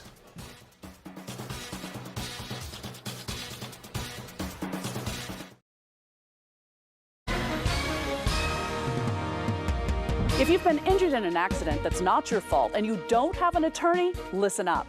We have legal professionals standing by to tell you what your case is potentially worth. Hello, I'm Gina, along with spokesperson Rob. Rob, tell the folks at home who should be calling right now. Well, just like you said, Gina, anyone who's been injured in an accident that was not your fault, you don't have an attorney, give us a call right now, and we're going to let you know what your case is potentially worth. Thanks, Rob. So what kind of calls have we been seeing today? Well, Gina, we're getting calls from all types of accidents today.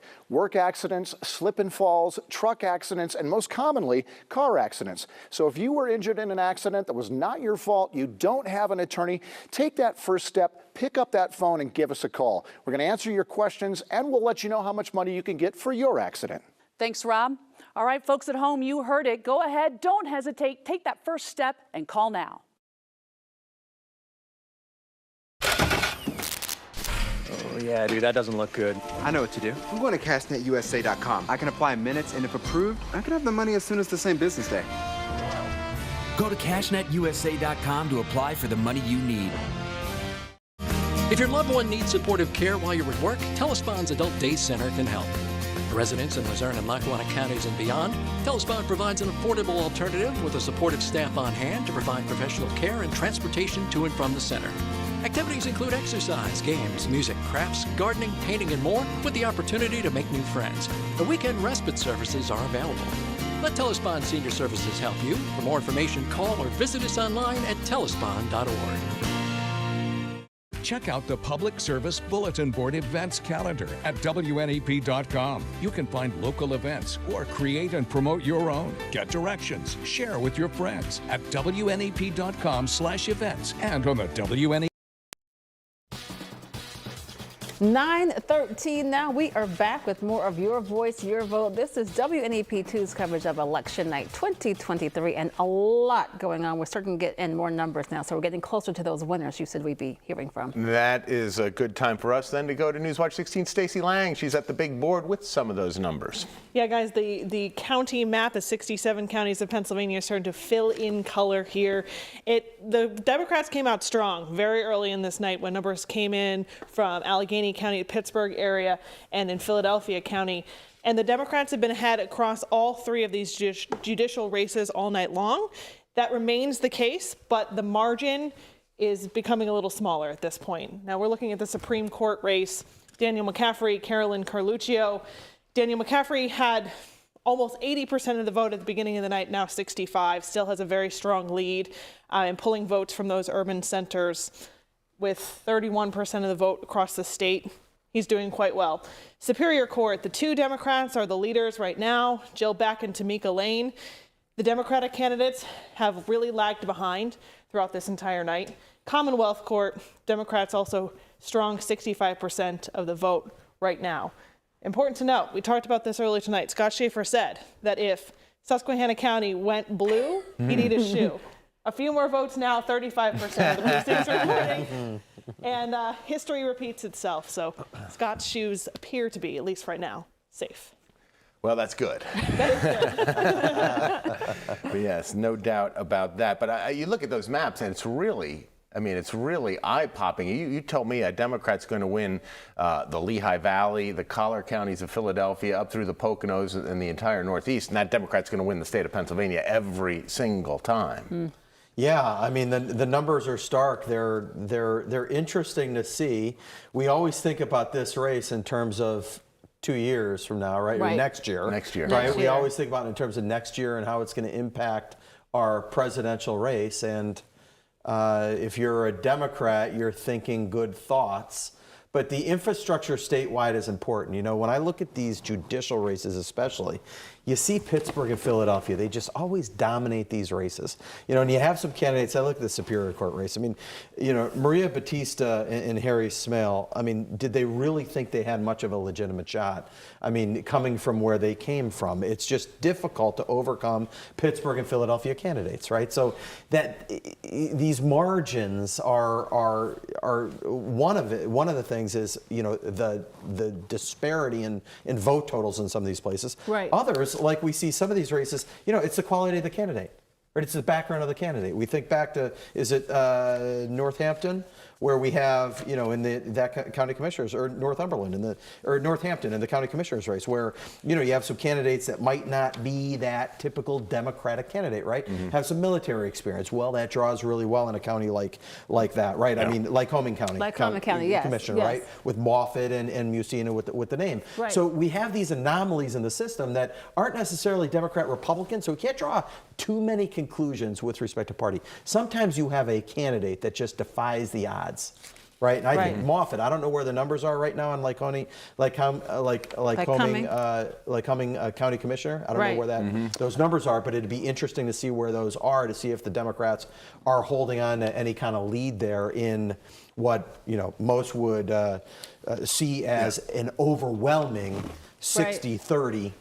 Republican. So there's your answer. They are not. They are not holding on to that lead. Yes. The Republicans. 34%. Yes. And now it's looking a little bit more. Metzger, the incumbent Republican, the one lone incumbent in the race, now out into the lead with the most votes so far. Musina, who was in the lead when the last time we looked, he's now third, and Denitra Moffett is fourth. Obviously, the top three are going to be your county commissioners in Lycoming County. So now things are maybe starting to turn around to a little bit more of an expected conventionalism. Yeah. Right. If you're in a 60-30 county, the odds are very good that you're going to win if you're a Republican in a 60-30 county. We know that Democratic votes come in sooner because they're in the cities. And if the Republican votes are going to take a little bit longer because they're in the suburbs or they're out more in the country, in rural areas. So this would be no surprise, right? There's no political science course taught in Pennsylvania where they'd think the Democrats have a shot in Lycoming County when it's 60-30. Gotcha. I do want to circle back with you. You mentioned about when a Republican is running in a statewide race in Pennsylvania. We know that the number of Republican voters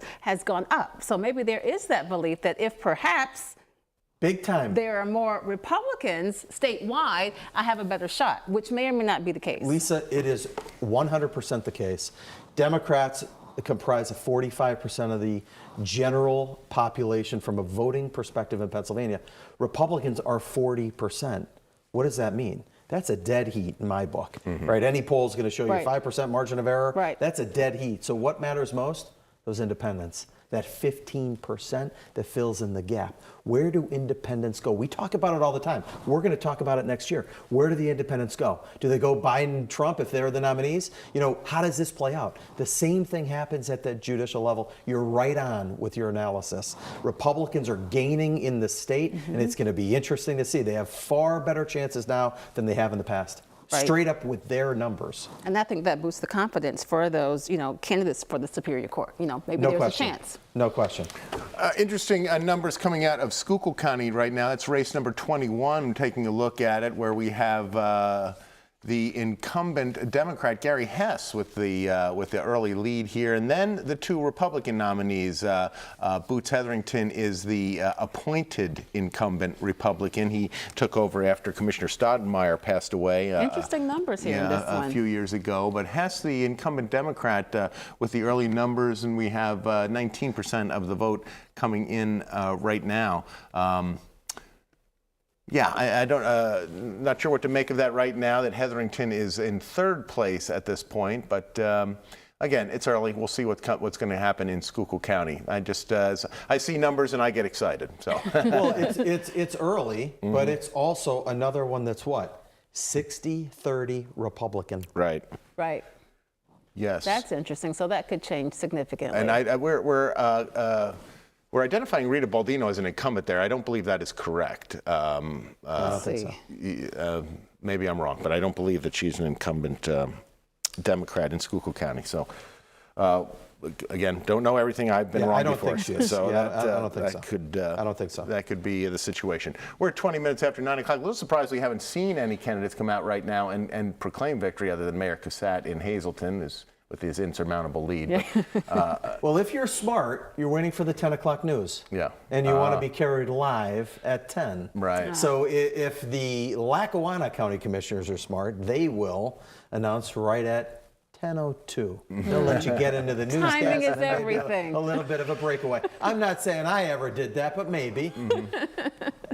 Something we haven't talked about tonight, a number of questions that some voters, there were I think 2 in Northumberland, a couple in Luzerne County, some about taxes and term limits there.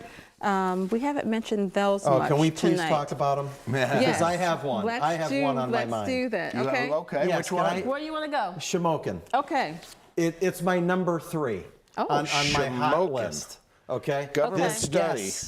Yes, this government study. This is my 3rd favorite race. It's not even really a race. Okay, it's a question. share with everyone what this question is. Okay, so this is a great one. So shall a government study commission of 7 members be elected to study the existing form of government in the municipality and adopt a home rule charter? Why is that important? Why does it matter? Shamokin is a financially distressed city. Yeah. In order to get out of that distressed city status, one of the things that they need to do is move to a home rule charter so that they can get back their taxing authority and levy an additional tax to be able to pay the bills. So what have they had to do? Based on their plan, right? Based on their distressed status, they've had to reduce the police force in a significant way, far more than anyone would want to. But by law, they were required to do it to balance that budget. If they move to the home rule charter, then they can maintain the tax to pay for the police department. The issue is that this question came up in 2019. It was voted down by a slim margin.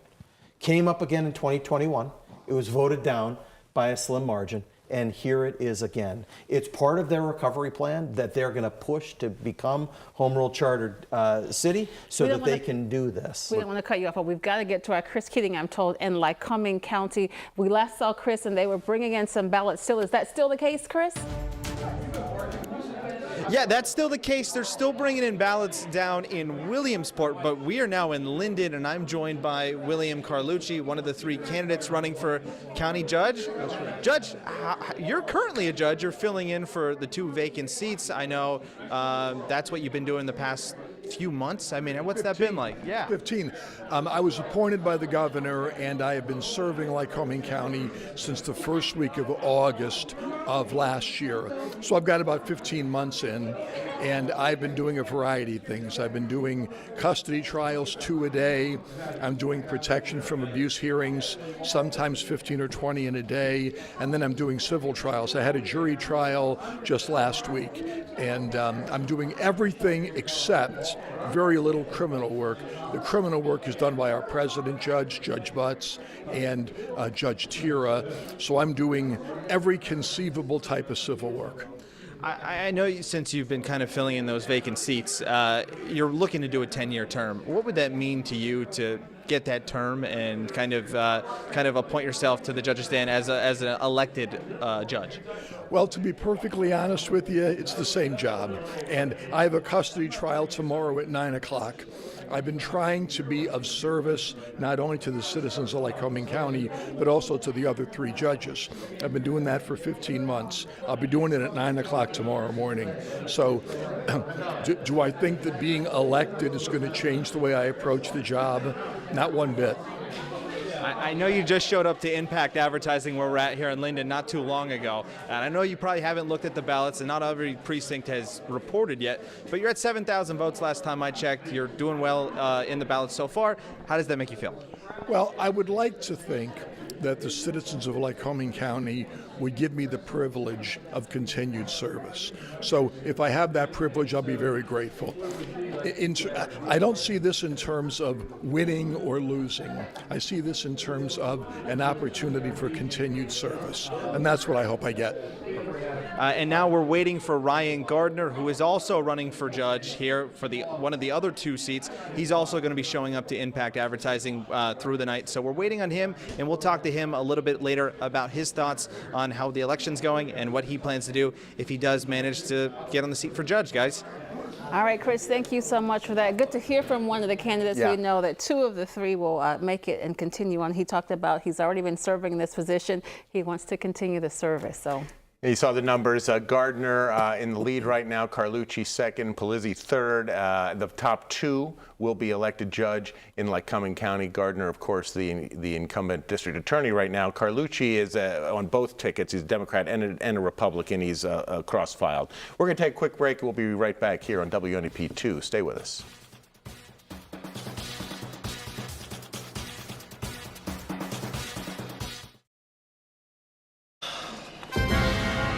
We need some help.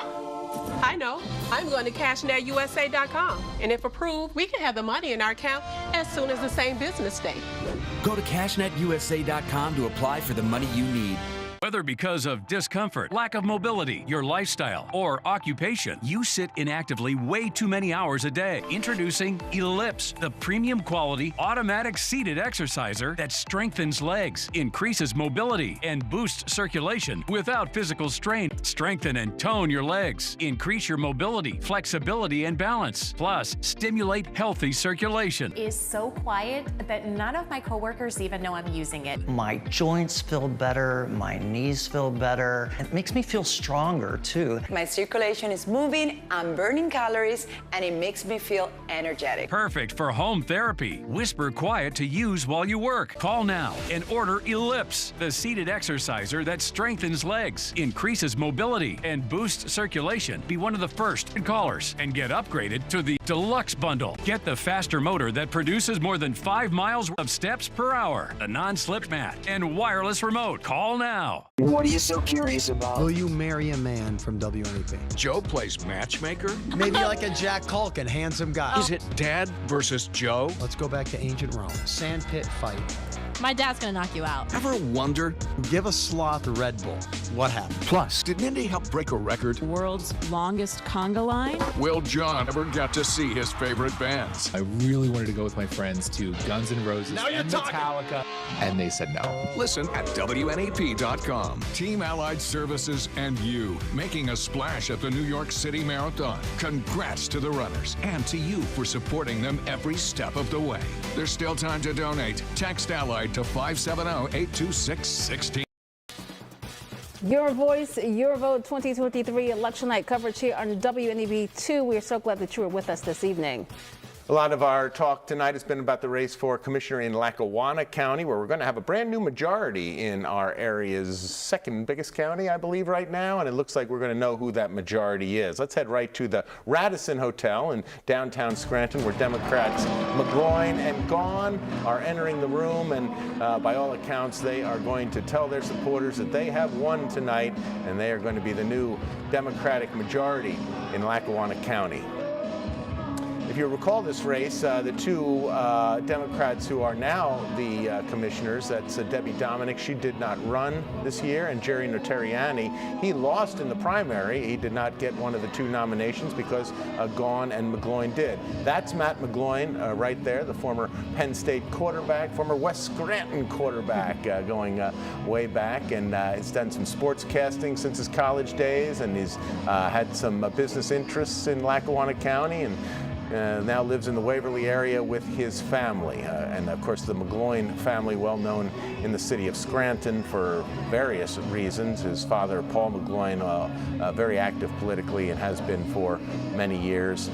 His brother's a well-known baseball coach. His other brother's an architect. I remember John McGloin playing catch on the sidelines with Jimmy Coles during a football game years ago on our Super 16 sports final. So we're waiting for them. That Bill Gahn in the back, you can see him there. He is moving through. Likely the top vote getter tonight in Lackawanna County, and well, these two will have a big job ahead of them as they greet their supporters at the Radisson Lackawanna Station in downtown Scranton. First day with my new mouth. We do expect to hear from them momentarily, but they have a lot of hands to shake, I imagine. What's this moment like, Corey O'Brien? Yeah, it's just a culmination of all the hard work and effort by you and your team. You really think a lot about your family on these nights because it is a historic moment. To win a race like this, you know that you'll be one of very few people that ever have an opportunity to serve as a Lackawanna County Commissioner. It's a big job. It's one of the bigger counties, certainly in our viewing area of the state, and it's a big role. And starting tomorrow, they'll start putting together a team and thinking about that. But tonight, it's all about thanking all the volunteers and really thanking and thinking about, I remember thinking about my family, you know, and just the long, hard road that it was and the struggle and how much it really meant to me, you know, their support and them standing by me when, you know, there are days when it's difficult, right? People are throwing a lot of arrows and shooting at you quite a bit with respect to, you know, campaigning, and it's tough. It's tough on the family. And speaking of family, you may remember back in the primary, Bill Gahn was a new father that had a newborn back in May. Remember, the baby was very, very young than a newborn. Again, so this is another title that he will be adding. In addition to being a father, the former president of the Scranton City Council, we expect him to be announcing that he will now be a Lackawanna County Commissioner. This is the victory lap, and speaking of family, five there they kids, are. Yes, you talked about the Gahn family. There it is. There they are. Big voting block. Yeah. A great moment, though, to be able to share that with your family. The McGloins, I believe, have two kids, and both young families, too. Real good-looking families. It'd be great to have them.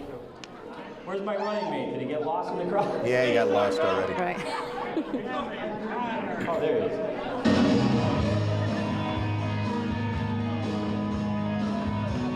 There he is.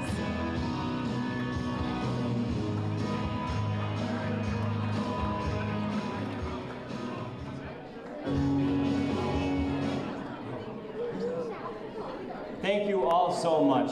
Thank you. What a great victory. Thank you very much. We're so appreciative.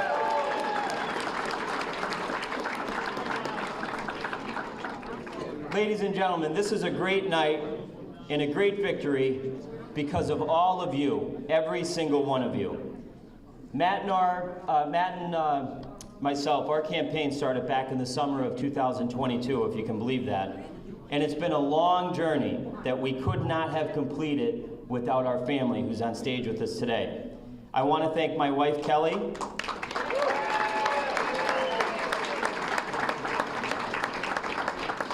Kelly has always supported me no matter what, and she's always stood by my side.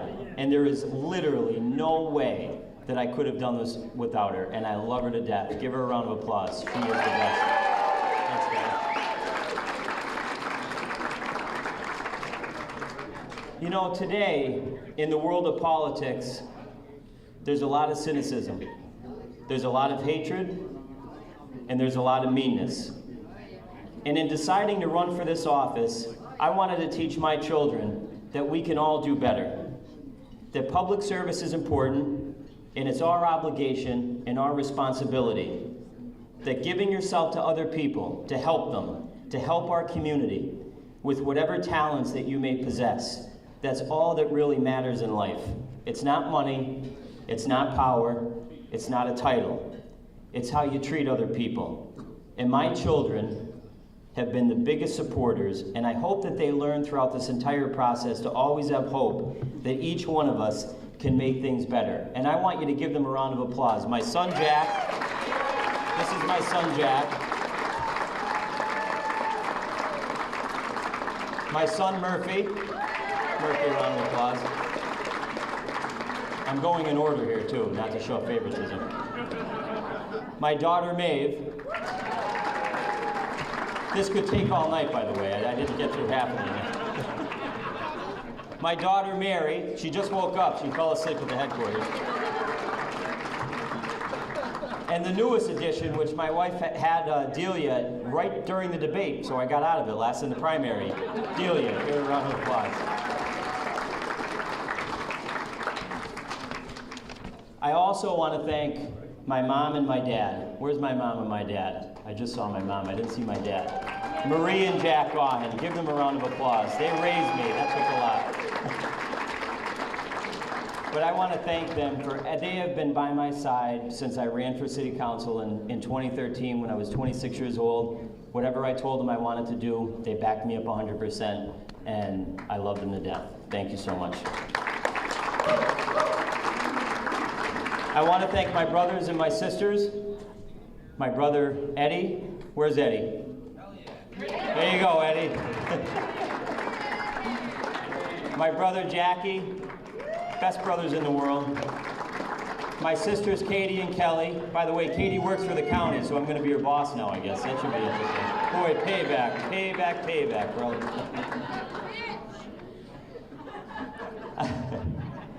I want to thank my Uncle Jerry, my Uncle Billy, and my Uncle John. Three of the best uncles you could ever ask for in the entire world. Jerry, John, and Billy Trentley. Every step of the way. Those guys were with me out on the streets. My Uncle John, I don't think... All right, that is Commissioner-elect Bill Gaughan, the newly elected Democrat in Lackawanna County. His running mate, Commissioner-elect Matt McGloin, standing behind him, thanking their supporters tonight at the Radisson Hotel in downtown Scranton. A very interesting result tonight from Bradford County. I'd love if we could put up race number 10. How about that? Oof. Doug McClinko running for his 6th term, I believe, as county commissioner up there in Bradford County.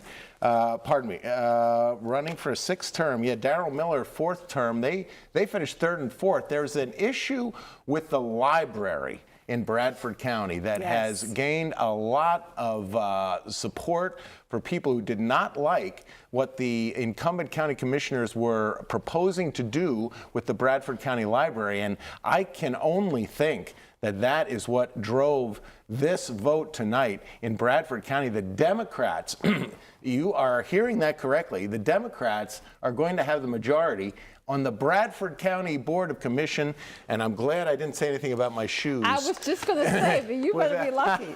With that one. Oh my, it had to be the library. The library issue was huge. There was a big grassroots effort with that. The commissioners were proposing some sort of plan, and there were people who saying, we need this library to stay as it is, where it is, so that the people who use it the most can be able to get there to use their library. And here's how you know it was a library.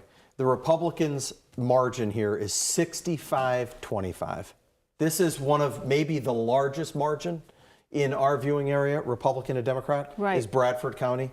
So it is definitely the library, right? I mean, to unseat somebody who's been there that long, I mean, that is clearly a shot with respect to that library and not liking the direction. This is what we need. We need activism among the electorate. When the electorate isn't happy, this is the term limit. Yeah. Lisa, we were talking about it earlier on. Here it is. This is the term limit. Doug McClinko, the longtime local Paul, he lost. At one point, Joe Corcoran lost. It happens. It happens. It happens. The electorate is the best term limit. An active electorate is the best term limit. And you know, when the electorate becomes activated, motivated over an issue, whether it's a library or something else, that it's a good thing for democracy. We need an electorate that's more activated all the time in all of the municipalities throughout our viewing area. Agreed. But those numbers are in. That's 100% of the vote. Bradford County is called. The Democrats have won. Zachary Gates, and I guess we're going to get an attorney from Troy, endorsed by the Bradford County Democratic Committee. Kim Pitcher there, a professional photographer, also endorsed by the Bradford County Democratic Committee. So these are the two leading votes there, 28 and 27% of the vote. Again, we're talking about Bradford County and the commissioner's race there. We have to go to break just so I can deal with my shock from that result. We're going to take a quick break here, just about 20 minutes before 10 o'clock. We have 20 more minutes of our special live coverage here on WNP2, and then we're going to go right into Newswatch 16 at 10 here on The Deuce, so a lot more to come. Stick around. Diabetes. You know managing your blood sugar is critical, but finger sticks are painful and inconvenient. You may qualify for a continuous glucose monitor. A continuous glucose monitor provides blood sugar readings without uncomfortable finger sticks and alerts you to potentially harmful spikes or low readings in your blood sugar levels. They work with over 500 private insurers to get your device at little or no cost to you. Call 888-721-1297.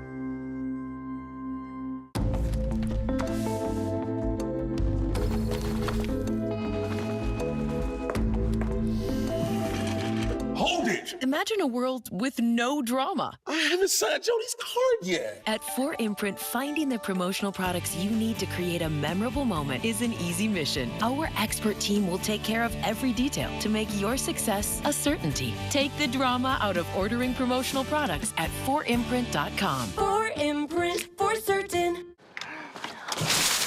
What should we do? I'm going to cashnetusa.com. I can apply in minutes, and if approved, we can have the money as soon as the same business day.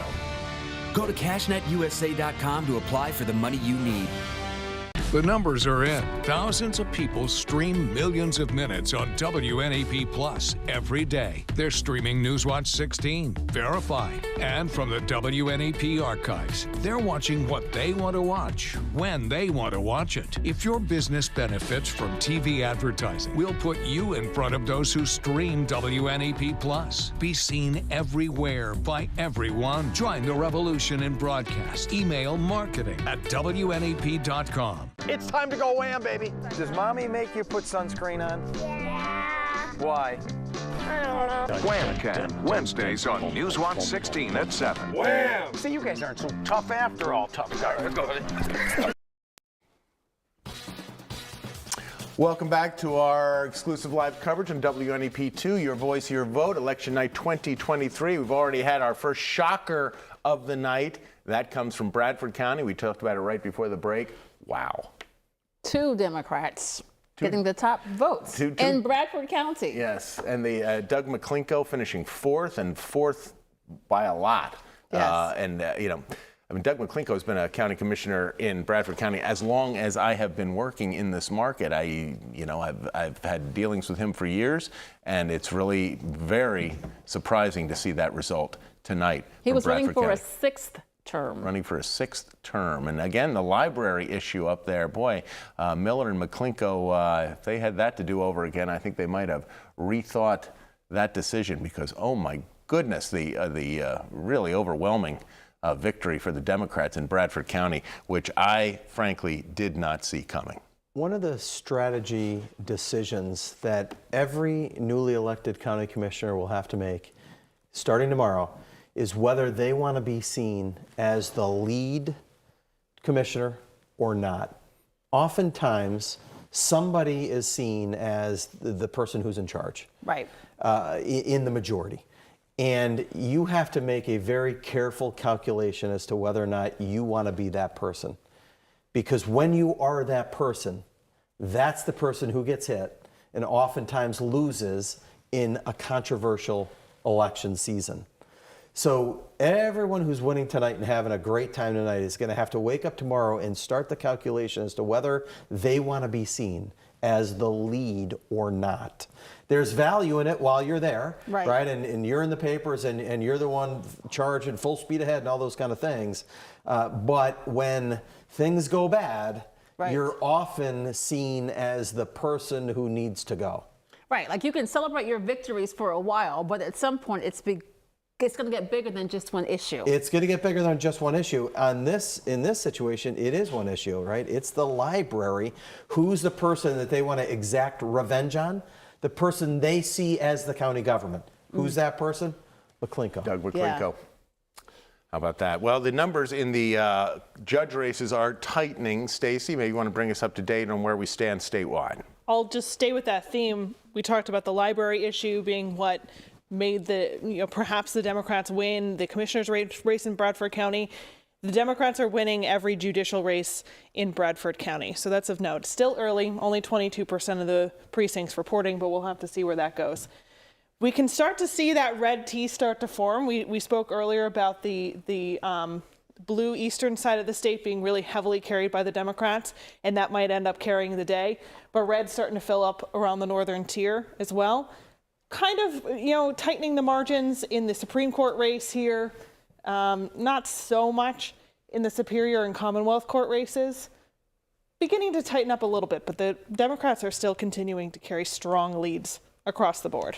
And we're at what, 53% with 53% statewide. Pittsburgh and Philadelphia in already. Okay.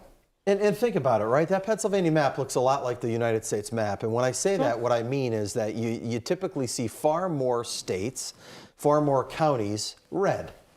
The population centers are blue. They carry the largest amount of votes. While you see far more red boxes, there are far fewer voters in those counties. Correct. Correct. So we end up seeing, just like we do on the U.S. map, right? Well, next year we'll see far more red boxes. However, they will carry fewer votes. Right. Did you do Philadelphia County? I did. Yeah, I wanted to see how much Philadelphia carried. Of that? Yeah. 113,000 votes. That seems low for Philadelphia County. Well, which means it could probably get bluer if that's, what I mean, with more of the. Absolutely. Mm-hmm. Absolutely. Compared to a total of 1.5 million votes counted so far statewide. Right. I would think that a race like McCaffrey's race will be called very soon. I don't know that type of margin is something that at some point here soon, you're not going to be able to overcome the especially with the counties that are still left. Right. Yeah. There's just not going to be enough votes. She's going to have to turn some of those blues to red before, if she's going to have any chance to win. Even if she comes out with the red counties, I see Sullivan still out and Lancaster is still out. And there are a fair amount of votes in Lancaster County. But she's going to need to turn some of those real populist blues to red before the end of the night if she's going to have a chance. Yeah, she's going to run out of votes here fairly soon, I would think. I would see this being a race that'll get called. Stacey, do Lackawanna County just so we see kind of what that percentage is. That's okay. So 99%. The numbers don't change much, yeah. Total 48,000 votes in Lackawanna County. How about Luzerne? Interesting that Luzerne would still be blue in this race. And by 5%, 62%. Listen, Lucerne's 50-50. And let me take a run through the other, judicial races here. no difference. Yeah. Okay. The leaders are the leaders in just about every county, and by similar margins. Is there something we can glean from this statewide, Corey O'Brien? Is there something the national political observers are going to take from this tonight, looking ahead to 2024? I think they're going to say that Pennsylvania still remains a bellwether state, that Pennsylvania is going to do just what we thought. It's going to be in the middle. It's going to be that, Reagan Democrat. It's a 50-50 toss-up. They're going to have to put a lot of resources here to ensure that independent vote, remember that 15% in Pennsylvania, that's Right. where all the money is going to be focused. It's all going to be focused on we need to get that 15%. So I think what you're going to see is a message that is moderated by the Democrats and a message that is moderated by the Republicans to try to win over that undecided, that independent voter in Pennsylvania. It's the path to victory. The Democrats will vote Democratic. The Republicans will vote Republican. It's going to be who can come out with some common sense, middle of the road proposals that will garner the vote of the independent voter in Pennsylvania. That's not only the election strategy in Pennsylvania. Make no mistake, that's got to be the strategy nationally. Right. That the party that can get closer to the middle is going to win. Independents are in the middle. They're not real big on the Republican side. They're not real big on the Democratic side. Finally, in politics, we may be getting back to where a middle matters. We've been so polarized. We've been so left. We've been so right that now I think both parties are going to have to really, and they're going to have to not jog, they're going to have to sprint to the middle to win states like Pennsylvania, Florida, Ohio, Michigan, Wisconsin. These states are going to carry the election for the presidential candidate. Because we could be talking about 15%. You got it. 15%. That's where all the dollars have to be spent. If I'm a Democrat or a Republican strategist, I'm spending all my money in Pennsylvania on the 15%. I know the Republicans are not voting for Joe Biden, and I know the Democrats certainly aren't voting for Donald Trump. Right. So I need to convince the other 15% that we're better than they are, and we're going to be more moderate. Another judge race going on tonight is in Lycoming County, and our Chris Keating is with the Republicans in Linden tonight. District Attorney Gardner has showed up. Chris. Yes, guys, we're still at Impact Advertising in Linden, just outside of Williamsport. And you're right, Ryan Gardner, the current district attorney, running for judge, is now here. Ryan, how we doing? How we feeling tonight? I feel confident thus far, but I never want to put the cart before the horse. So until the final tally's in, I'm humbly respectful of the vote and looking forward to the end. The tallies are showing good news for you right now. They have you around 12,000 votes leading out of the three candidates. Now, let me ask you, right now you're the district attorney. You're a long practicing a district attorney, lawyer, everything here in the area. What made you want to kind of run for county judge? What's the passion there? Well, it's been my distinct privilege to serve as district attorney for the last 4 years.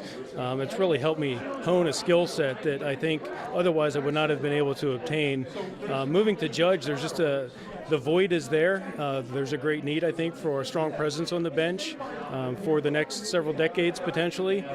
I didn't want to pass up the opportunity, and I like to think I'm a good fit for the position. You say good fit for the position. What are some of the qualities that people here that voted for you or here in the county will see if you are elected judge? I don't shy away from who I am. It's how I ran both my DA campaign and the campaign for judge. I come from a blue-collar conservative household. I bring strong family values to the DA's office, and I fully intend to do the same when I hopefully take the bench. Is there anything as a DA you can pull from that title and bring it over as a judge if you are elected, or is there any similarities there, or things you can kind of pull from? I think the skill set that translates nicely is, that it requires hard decisions. I've been making hard decisions for the last 4 years. If I'm fortunate enough to obtain the position of judge, that hard decisions will continue, and I'll continue to do that with the conservative blue-collar background that I'm bringing to the bench. Perfect. And the best of luck to you, Ryan. We'll watch those numbers as they come in. Like I said, both Ryan Gardner and William Carlucci are leading in the two spots for the two open county judges races going on right now. So we'll keep an eye on those ballots as they come in, but back to you guys. All right, Chris, you're speaking carefully there, not declaring victory if I am so fortunate to be onto the bench. So we shall see how that works out. We need a quick break. The two Republicans in the other district attorney races, Northumberland County and Union County Republicans, Zenzinger and O'Connell, are winning those races right now. Quick break. We'll be back here on The Deuce.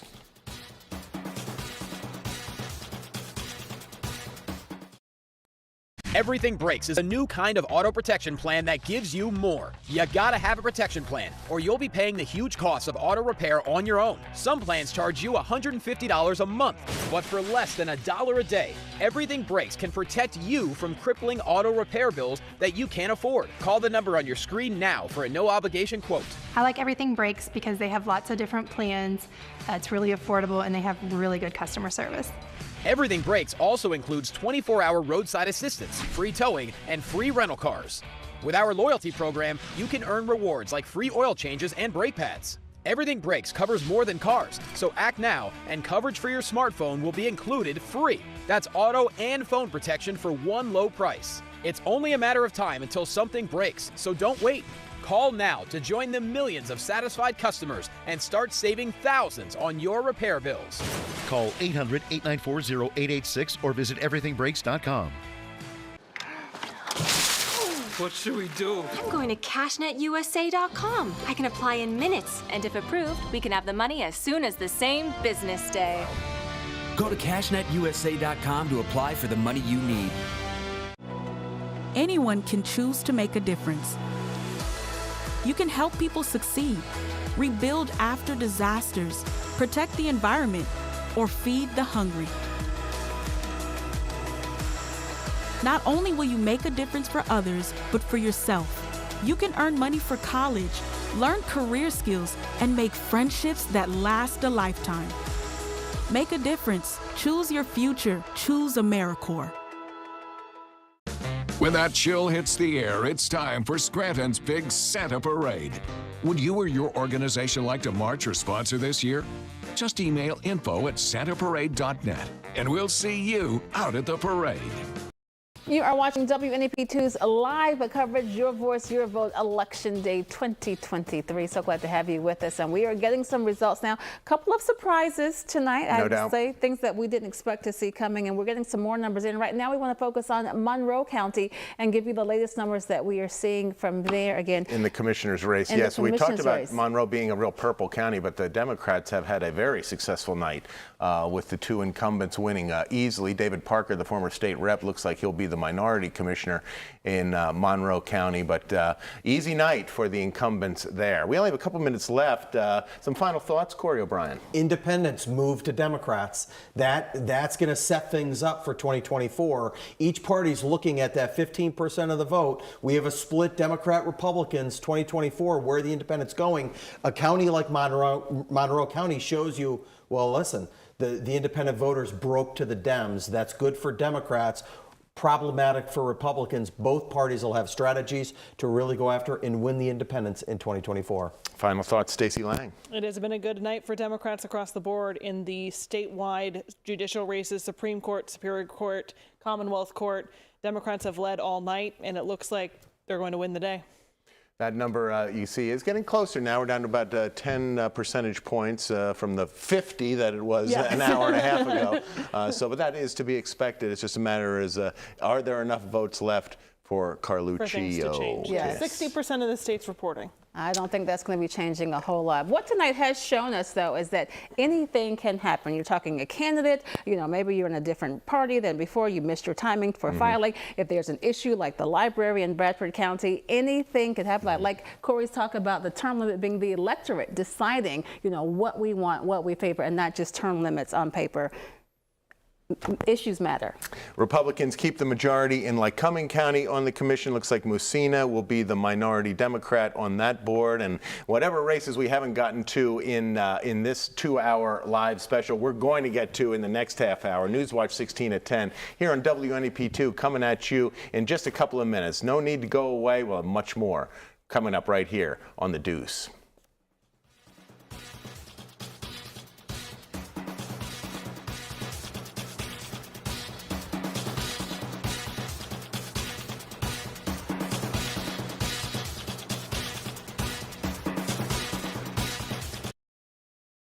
Hoover Tractor in Mifflinburg to get your Coyote.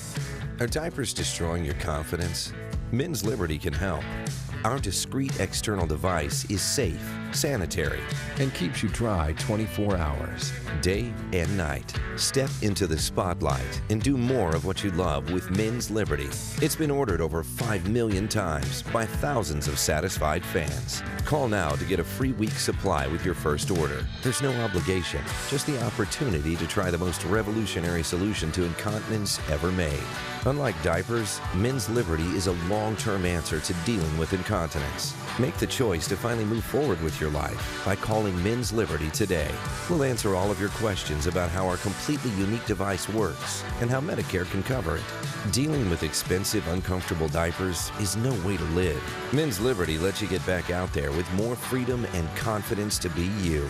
Ready to find out more about our offer to get a free week supply? Then don't wait. Call Men's Liberty today.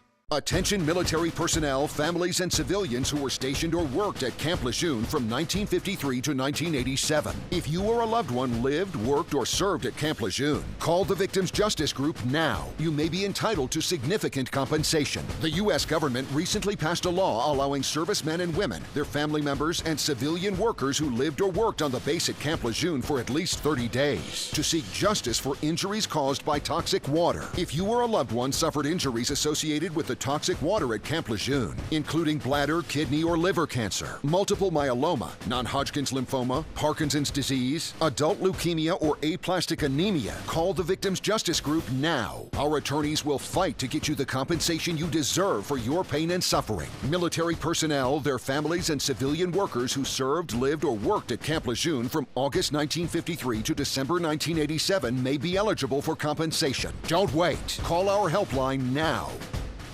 See more Home and Backyard at WNEP.com/HB and on WNEP Plus. Gardening and home improvement tips, delicious recipes, local travel destinations. More Home and Backyard in more places. On the web with our app and streaming on WNEP Plus.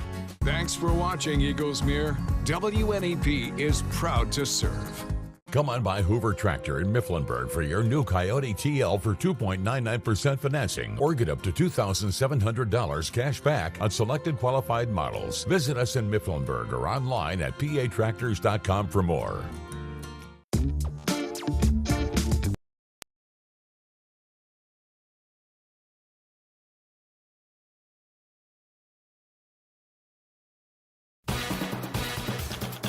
Your voice, your vote.